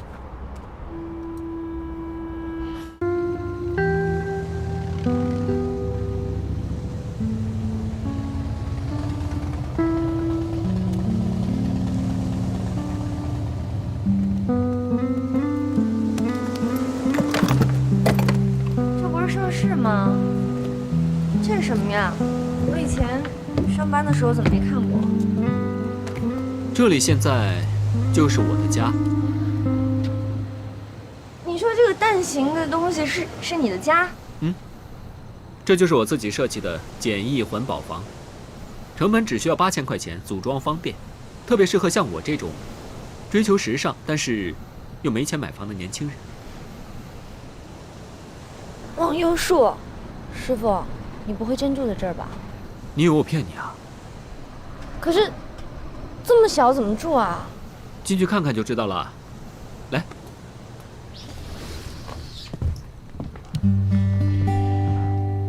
地方呢虽然是小了一点儿，但是一个人住足够了。可是你要怎么在这里生活啊？这蛋居呢采用的是太阳能蓄电池，白天呢就可以把那些太阳能储存起来，然后晚上用来照明用。如果一般的住宿嘛，那就没问题。但是如果要什么煮饭啊、炒菜嘛，可能就有点难度了。哦，这地方小，没地方坐，你不介意就坐床吧？哼。哦，对了，这个地方虽然又小又便宜，可是年轻人要把它们搭在哪里啊？总不能随便搭建吧？所以嘛，这只是一个概念房，哎，就像那种概念房车一样，它并没有大批量开发的那种价值，就是用来给开发商展示一些新的概念而已，引起一些客户的注意。所以蒋总就同意我把这个蛋居盖在公司旁边了，一来可以给公司来个大广告，二来嘛可以给客户多一个好玩的景点。我能想到唯一的好处啊，就是你不用再冒着险骑着哈雷去赶上下班高峰了。对。对了，那你之前姥姥留给你的房子呢？卖了。卖了？你什么时候卖的？3年前卖的。是什么事情要你卖房子啊？什么事情啊？那个时候需要用钱嘛。可是，什么事情需要用那么多钱，需要卖房子啊？为了帮一个朋友。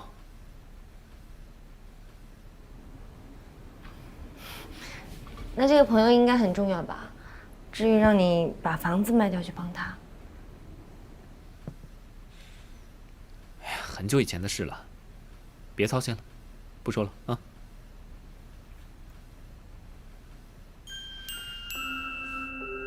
对了，你这为什么会挂这么多纸鹤啊？是你折的吗？当然了，全是我折的。你那个大笨手还会折纸鹤？为了折这些纸鹤，我学了好几天呢。每天折一只纸鹤，然后许一个心愿，许同一个心愿1000次的话，那么你的心愿就会实现的。你这里有1000只纸鹤啊？1095只。1095只，一年是365天，你整整折了3年啊！这真不像你说的话，就像是那种初中小女生才会相信的童话吧？有时候大人也需要童话的，要不然生活那么艰难。靠什么信念一直让自己撑下去？可是你到底要许什么心愿啊？不是给我自己许的，我是为我朋友许的。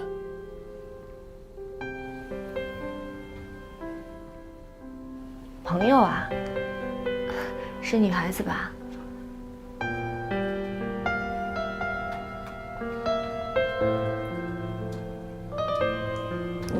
喜欢她。她一定很漂亮吧？她人怎么样啊？她呀，哼，她不但不漂亮，脾气啊还特别糟糕，特别臭。喜欢无缘无故踩人的脚，喜欢叫人家色狼，老喜欢打架，任性冲动。不过嘛，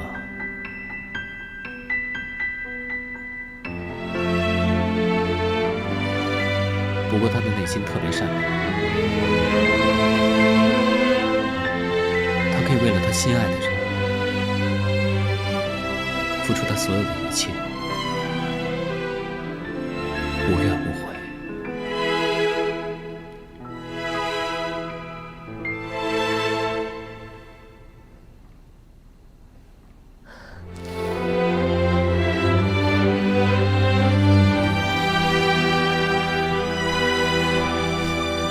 原来你3年前买房子是因为我。这3年来，你就住在这个蛋居里面，这么大的事情，你为什么不告诉我呢？不想告诉你，是因为我不想让你觉得你亏欠了我。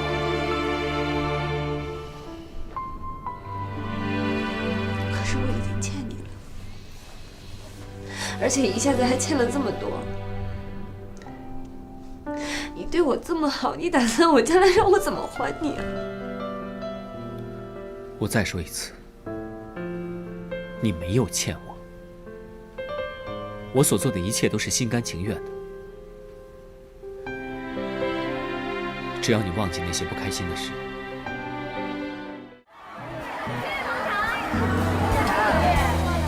老板，能不能也给我一个呀？送来了，没有了。慢慢吃啊，如果好吃，下次记得回来买啊。来，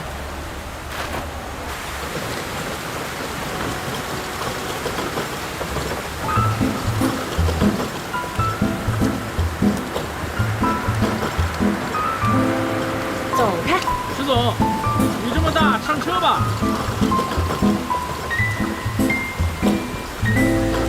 干嘛跟着我？不是跟着你，是顺路。别跟我说话。我知道你不想我帮你，下不为例，我以后不会了，好吧？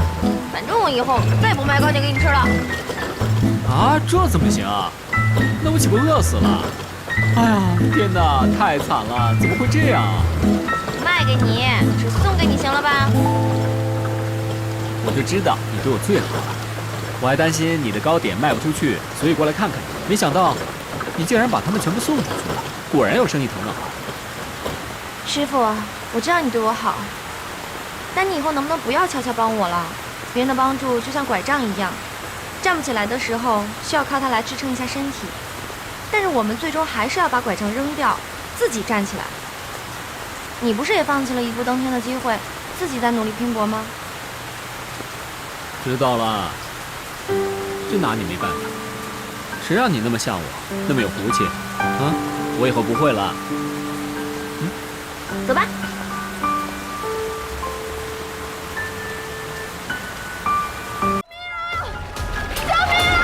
哎呀，叫吧，这儿这么偏僻，哪有人啊？省点力气啊！救命啊！救命啊！救命啊！我老救命啊！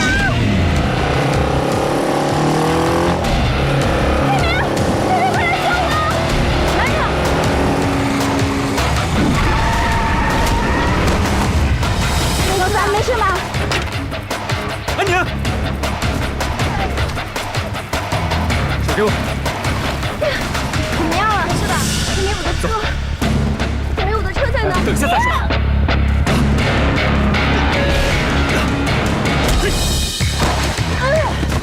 大姐，建明没事吧？没事，走了。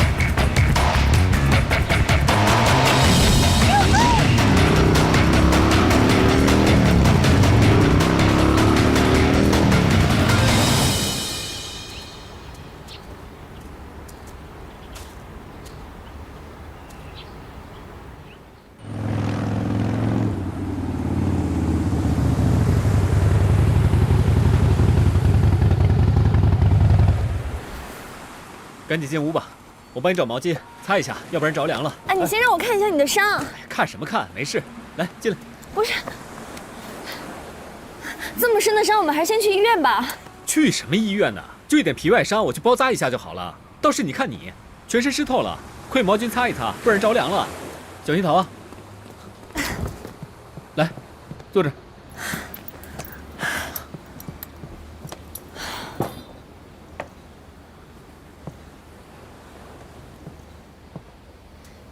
师傅，你怎么又开始折千纸鹤啦？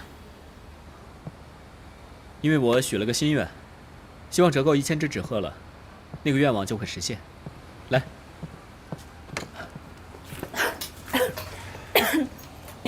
冷不冷？没事没事，你快坐下，我帮你处理一下。真的没事。许了什么心愿啊？这个不能告诉你啊，一跟你说了就不灵了，只能靠你自己去感受。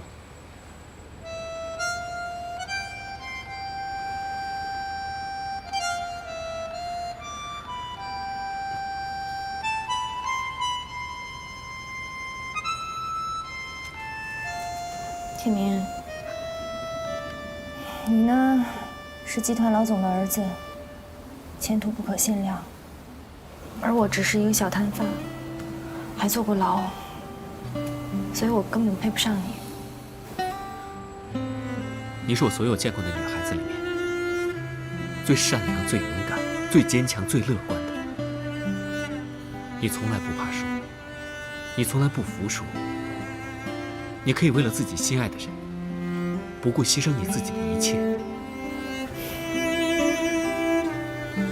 可是我的人生糟糕透顶，就像是一个烂泥潭一样。如果你的人生是个烂泥潭，那么我就是一条大泥鳅，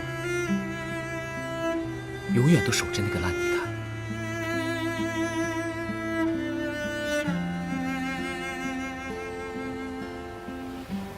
天明，你不要这么说，你可不可以再给我一点时间啊？让我再多一点勇气，再多一点自信。我都已经等了你那么多年了，就算让我等一辈子，我都会一直等着你。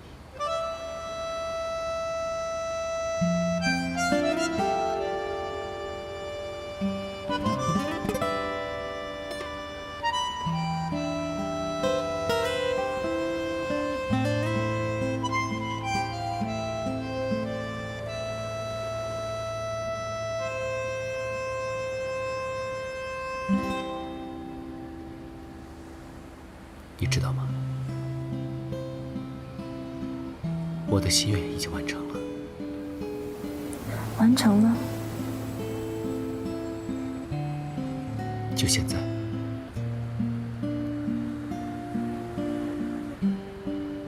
就在你靠着我怀里的时候。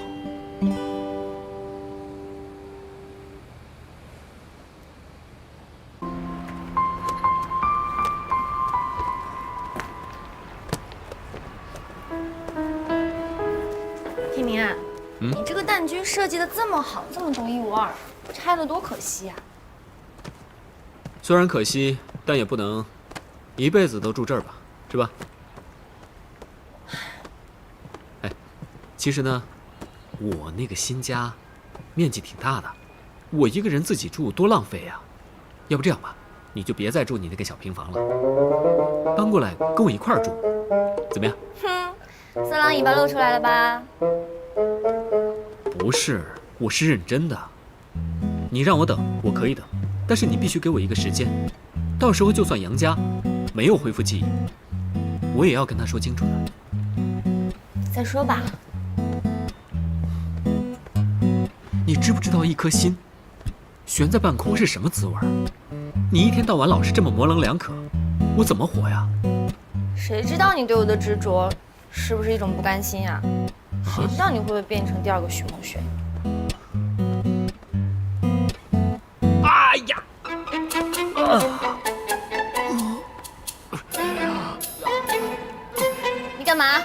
么明显你也看不出来？我躺着也中枪呀！我，哎呀！你怎么那么讨厌啊你？别闹了，别闹了，别演了啊！喂。哦，好，我知道了，我马上过去。怎么了？白阿姨来电话说，我姐闹着要把孩子丢给我爸，我爸是肯定不会养的，估计一会儿他们肯定要吵起来，我过去看看啊。你自己先收拾啊。要不要我送你去啊？别哭了啊！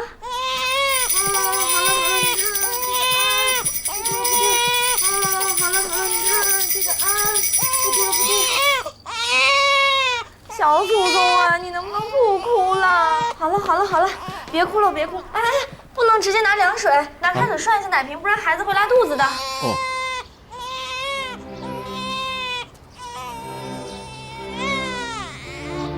好了，别哭了，别哭了啊！你怎么还哭啊？你都100天了，知不知道你还哭？他肯定是饿了，一会儿吃饱了就不哭了，放心吧。有本事去你妈那儿哭啊！你在我这哭有什么用？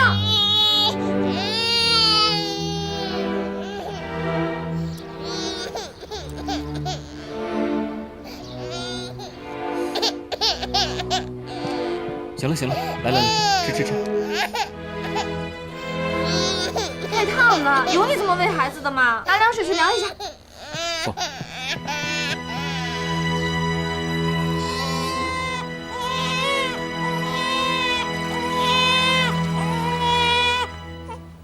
好了，来。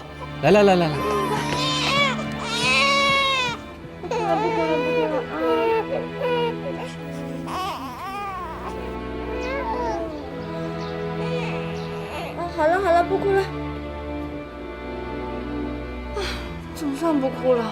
你要是再不闭嘴啊，我就要疯了。我倒是第一次看到有人跟一个婴儿吵架。哎，你看他吃奶的样子多可爱啊！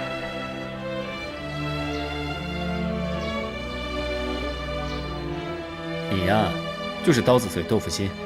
你姐跟你爸，就是看准你这一点。那我接下来该怎么办啊？我觉得最好是把他交给墨轩的父母。我会去跟许教授把事情的来龙去脉说清楚。绝对不行。为什么？我要是那么做的话，我姐跟我的矛盾就更深了。要不要把安逸交给墨轩的父母，这得由我姐来决定，我不能擅自做主的。喂，都到这个时候了，你还在替你姐着想？为什么你姐所做的一切都要你来承担后果？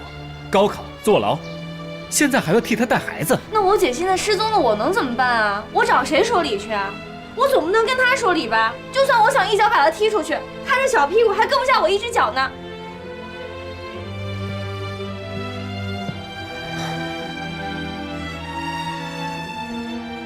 安妮，安逸真的不能跟着我们根本就不会带孩子。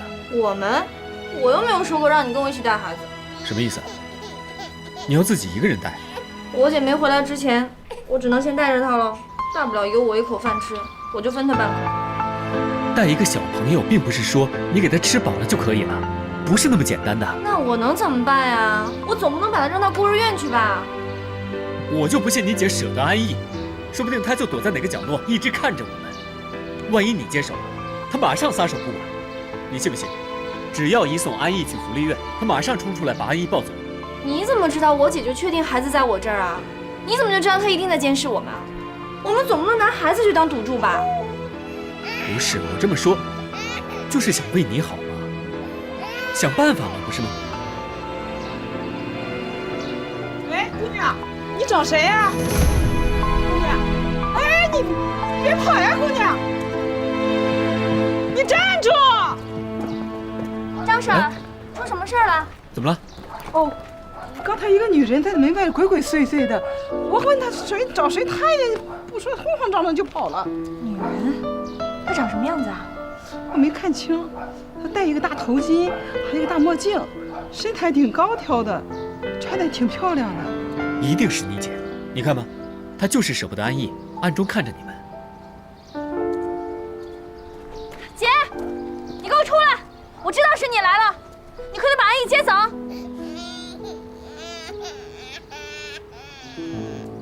青，你给我听着啊！你自己生的孩子你自己带，你要是不要的话，我就把孩子送到福利院去了啊！你还真不管了是不是？那我也不管了，我现在就把孩子送到福利院去。我们真去了啊！如果你还想安逸的话，就自己去领，要不然我们也不管了。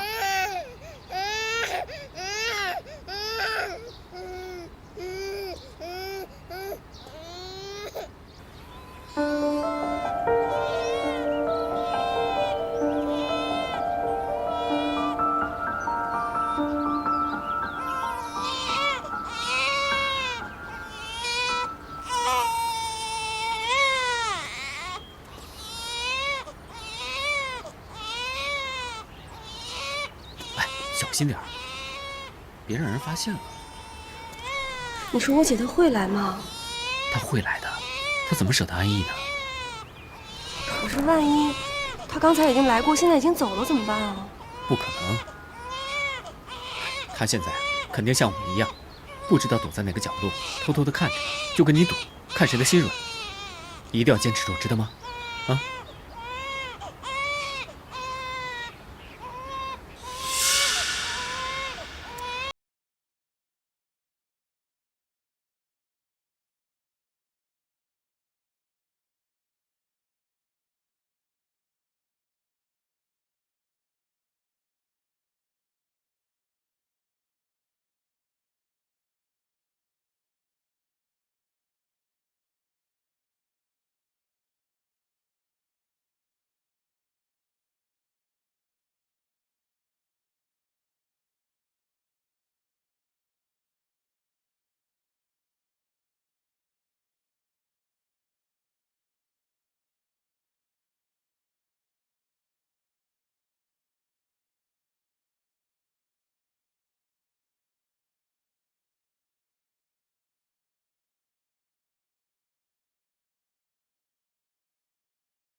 幸好他还是个婴儿，什么都不懂。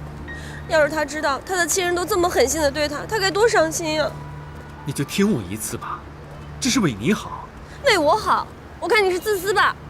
我自私？你口口声声说留下安逸会给我带来多大的麻烦，我看是你自己怕麻烦吧。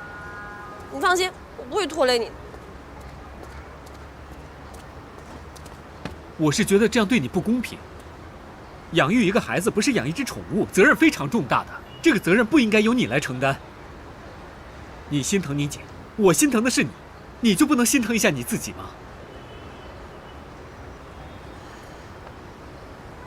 可是，如果我真的把安逸丢在福利院门口，我会每天晚上做噩梦的。大人们的错，不应该让一个孩子来承担啊。安逸已经进入了我的生活，我没有办法拒绝，我也逃避不了，就只能先养着他了。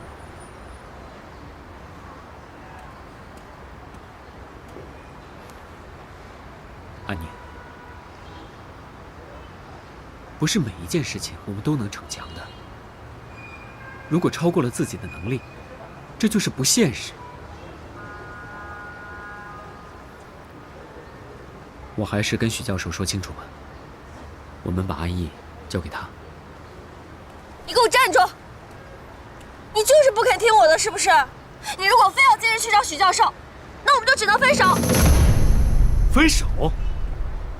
为了这事儿你跟我说分手？好，分手就分手了，反正你心里没有我。行，分就分，谁怕谁！你以后再也别来找我了。不来就不来，谁来谁孙子。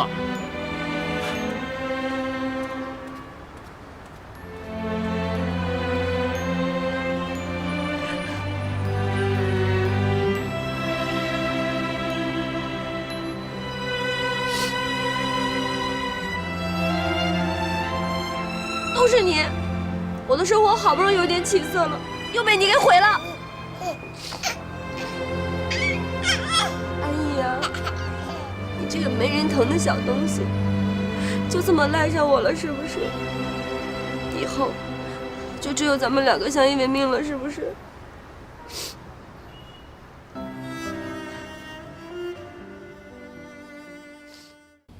奶奶。出去！哎呀，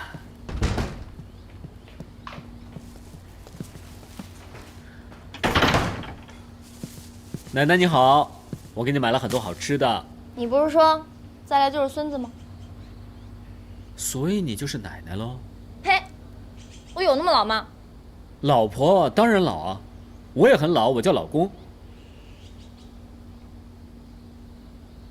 女儿，爸爸回来了，抱抱你啊！你别进去，孩子刚睡着。啊，睡了。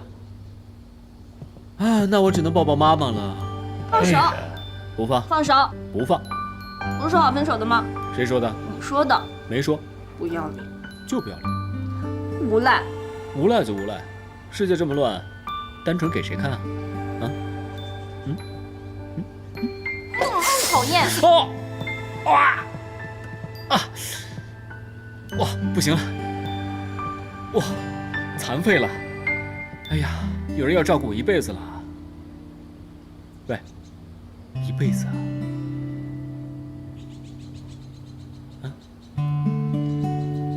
师傅，我收回我之前说的话。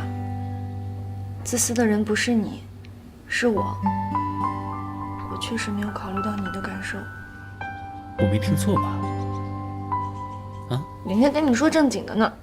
我也跟你说正经的。我早就决定了，要跟你一起挑起所有的担子。对不起啊，师傅，我在你面前就知道嘴硬。其实我心里对你特别的依赖。如果要是连你都不肯帮我的话，我真不知道自己能撑到什么时候。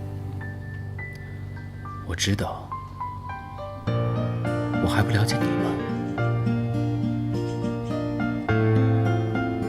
不管怎么样，我都不会让你再吃苦了。虽然你没有答应我，但是在我心目中，你就是我史天明的女人。不管你以后要承担什么，我都会跟你一起承担。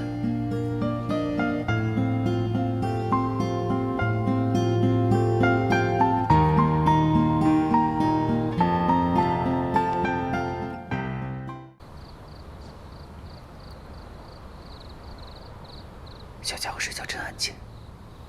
你每天那么忙，就不用经常跑过来了。你呢？你要带孩子，又要做生意，有没有影响？孩子还这么小，带着他肯定会有一点影响，每天至少要少收入好几十呢。不如这样吧，我帮你请个钟点工，白天可以帮你带孩子。不用的，白天房东阿姨来照顾我了。她说看着我每天抱着孩子去出摊儿挺辛苦的，她跟她老伴儿也没什么事儿，白天啊就可以帮我看看孩子，我每个月只要象征意义的给他一点钱就可以了。真的？真的。房东阿姨走之后，我还自己偷偷的哭了一场呢。这个世界上还是好人多。因为你是个好人，所以你就会遇到好人，好人有好报。所以啊，你就放心吧，一切都 OK 的。我不是不放心，我是心疼你。那我帮你揉揉。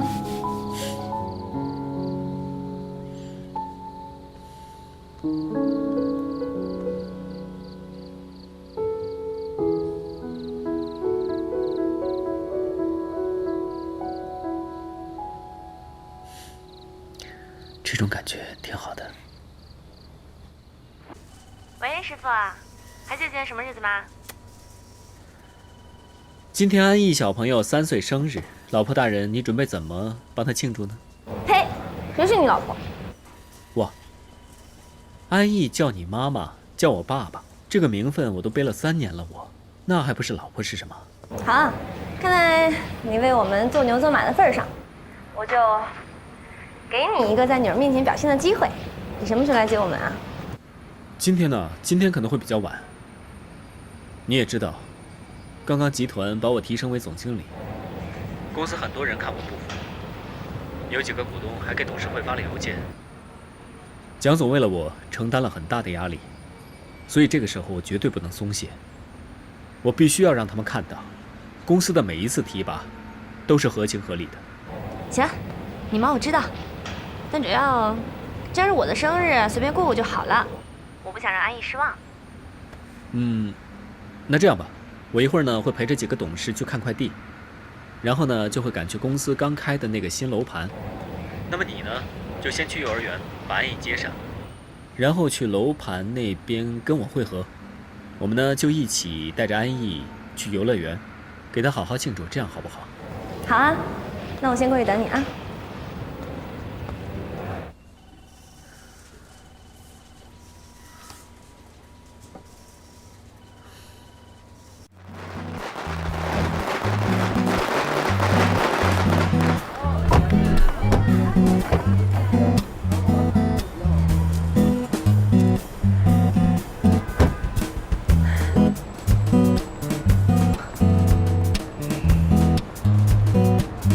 恭喜恭喜！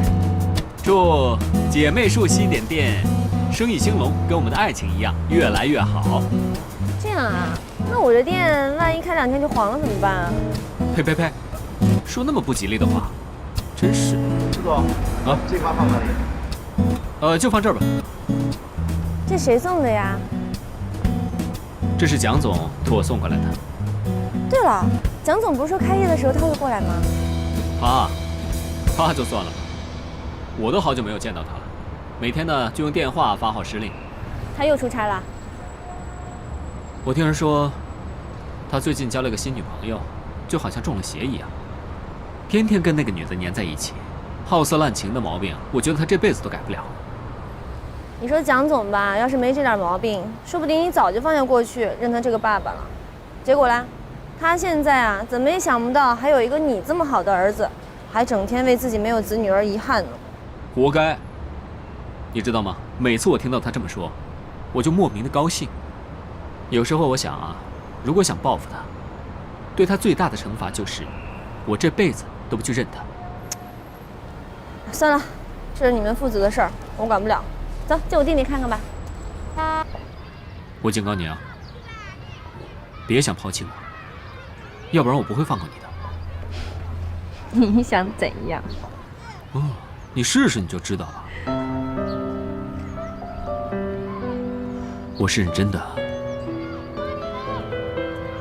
我们好不容易才在一起，你下半辈子的幸福就交给我，我一定要娶你的。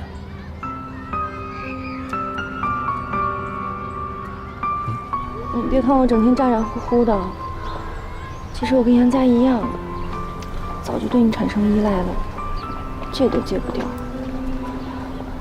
真不知道以后该怎么办了。什么怎么办？总之你放心吧，我向你保证，等杨佳恢复记忆了，她康复了，她就不会成为我们的障碍了，知不知道？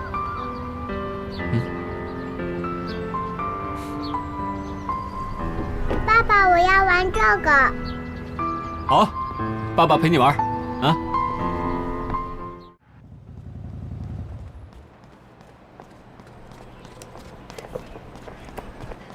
你还真以为自己腿长啊你？追摩托车，追高铁去澳门。你瞎吃什么醋了你？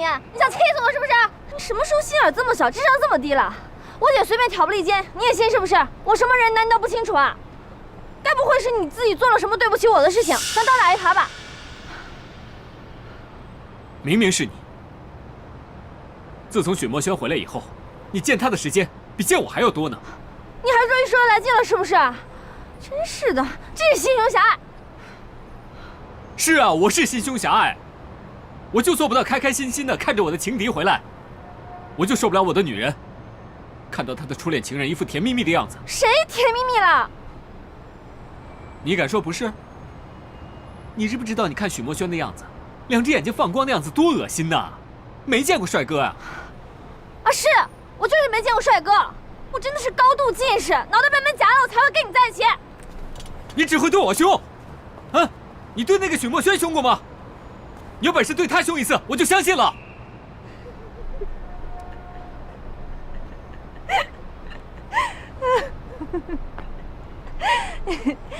你看你现在的样子啊，还当自己是3岁小孩子啊？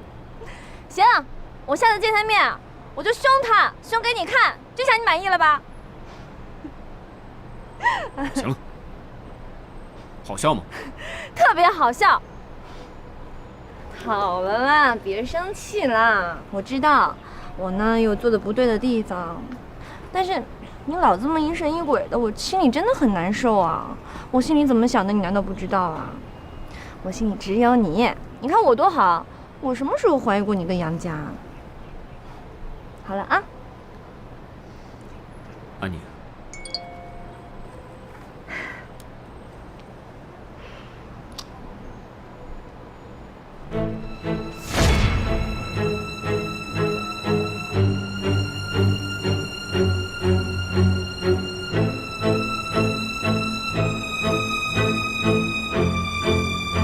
怎么了？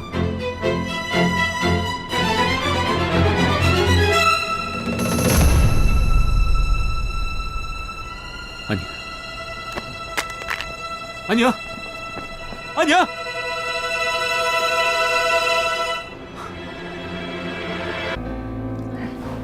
画什么呢？看看。来，在家里画一条直线。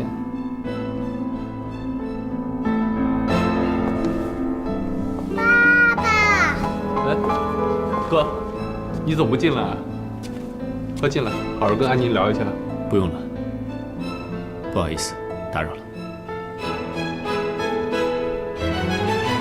哥，安妮，你快去追一下他吧，他是不是误会什么了？追什么追啊？该解释的人又不是我。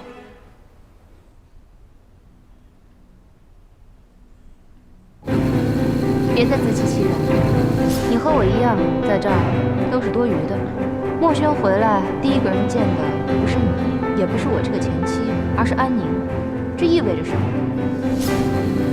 什么时候心眼这么小，智商这么低了？我姐随便挑拨离间，你也信是不是？我什么人难道不清楚啊？该不会是你自己做了什么对不起我的事情，想倒打一耙吧？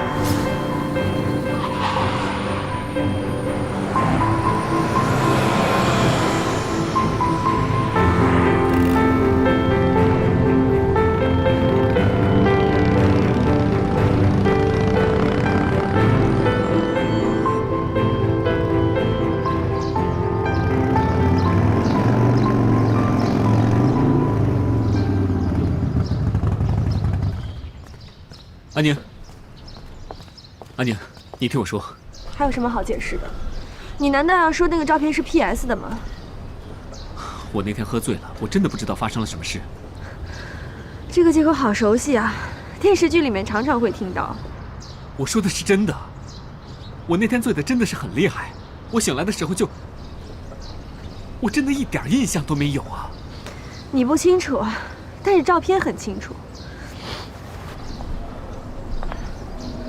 还有啊，喝醉了就可以被原谅吗？喝醉了杀人是不是也可以不用坐牢啊？天明，也许你对杨家一直是有感觉的，只是你自己不敢承认罢了。从杨家受伤到现在已经7年了，这7年来你一直关心她、照顾她，顺着她的意思假扮她男朋友，你难道能说这一切都只是同情吗？安宁，你听我说，我照顾杨家完全是出于责任，我爱的是你。我求求你了，你不要再跟我说爱这个字了。爱这个字它很圣洁，它不是你一边跟别的女人上床，一边在这跟我说着玩的。我知道我现在说什么都没有用。这样吧，等你冷静下来，我再来找你，跟你好好解释清楚，好吗？你不要再来找我，我要搬家了。要搬哪儿去？你管不着。你不会想要搬到这附近来吧？爸爸，爸爸，我要爸爸，爸爸，我要爸爸。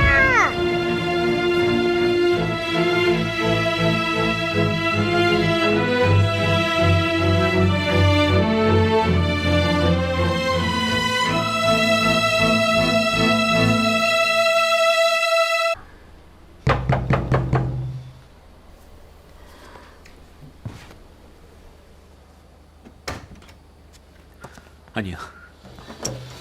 你走开，我不想见到你。安宁，你没事吧？你怎么了？安宁，安宁，你个安静怎么了？我的事情不用你管。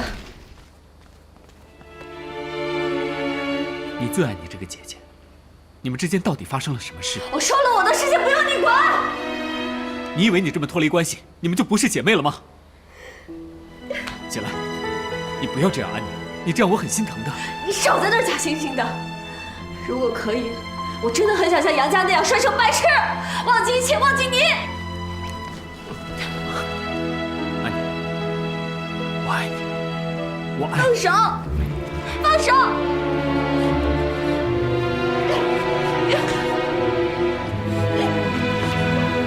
你无赖！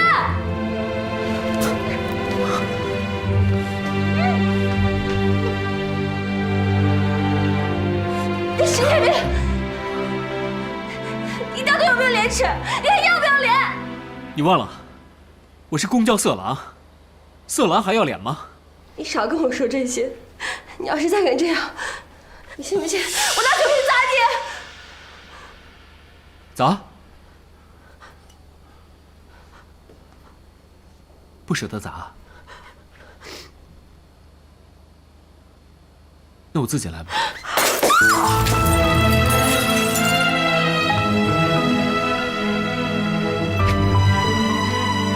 你是不是疯了你？是，我是疯了。你到底要怎样才能原谅我？是不是把我砸死了，你就会原谅我？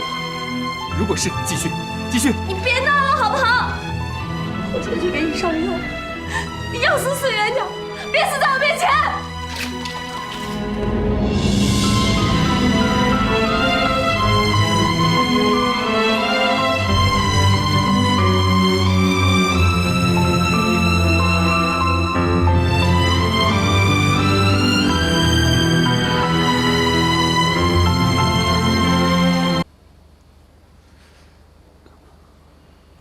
疼不疼啊？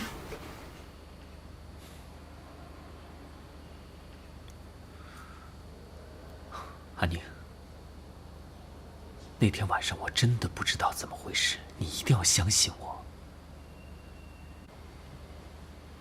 我会去跟杨家说清楚，我跟他说我爱的只有你，我跟他是不可能的。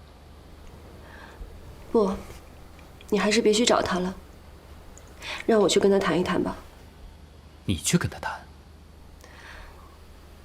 嗯，我去跟他谈，也许比你去会更有效果。那可不一定。你这个人特别容易心软，万一杨家又像以前那样要生要死的，说不定你又投降了。不，这次不会了。这次我是绝对不会让步的，我有说服他的把握。那好，那等杨家的事情过去之后，我们就登记结婚。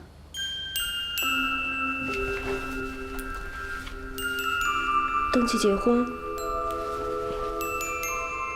嗯。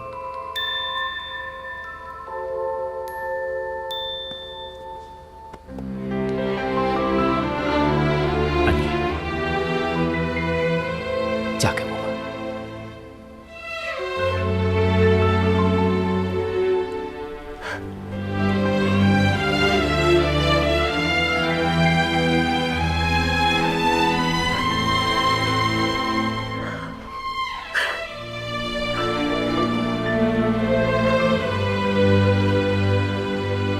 苦肉计让我心软，然后再给我来硬的，最后还想趁热打铁，一辈子把我套牢。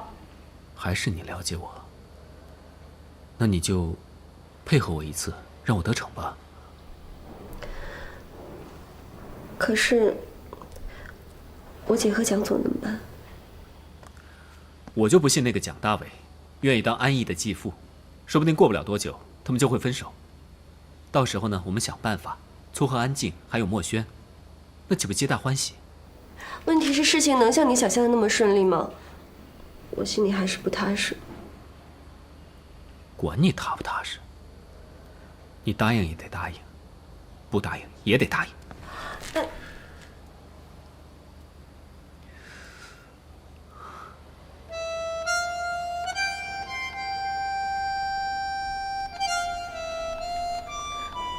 无赖！从现在开始，你就是我石天明的女人。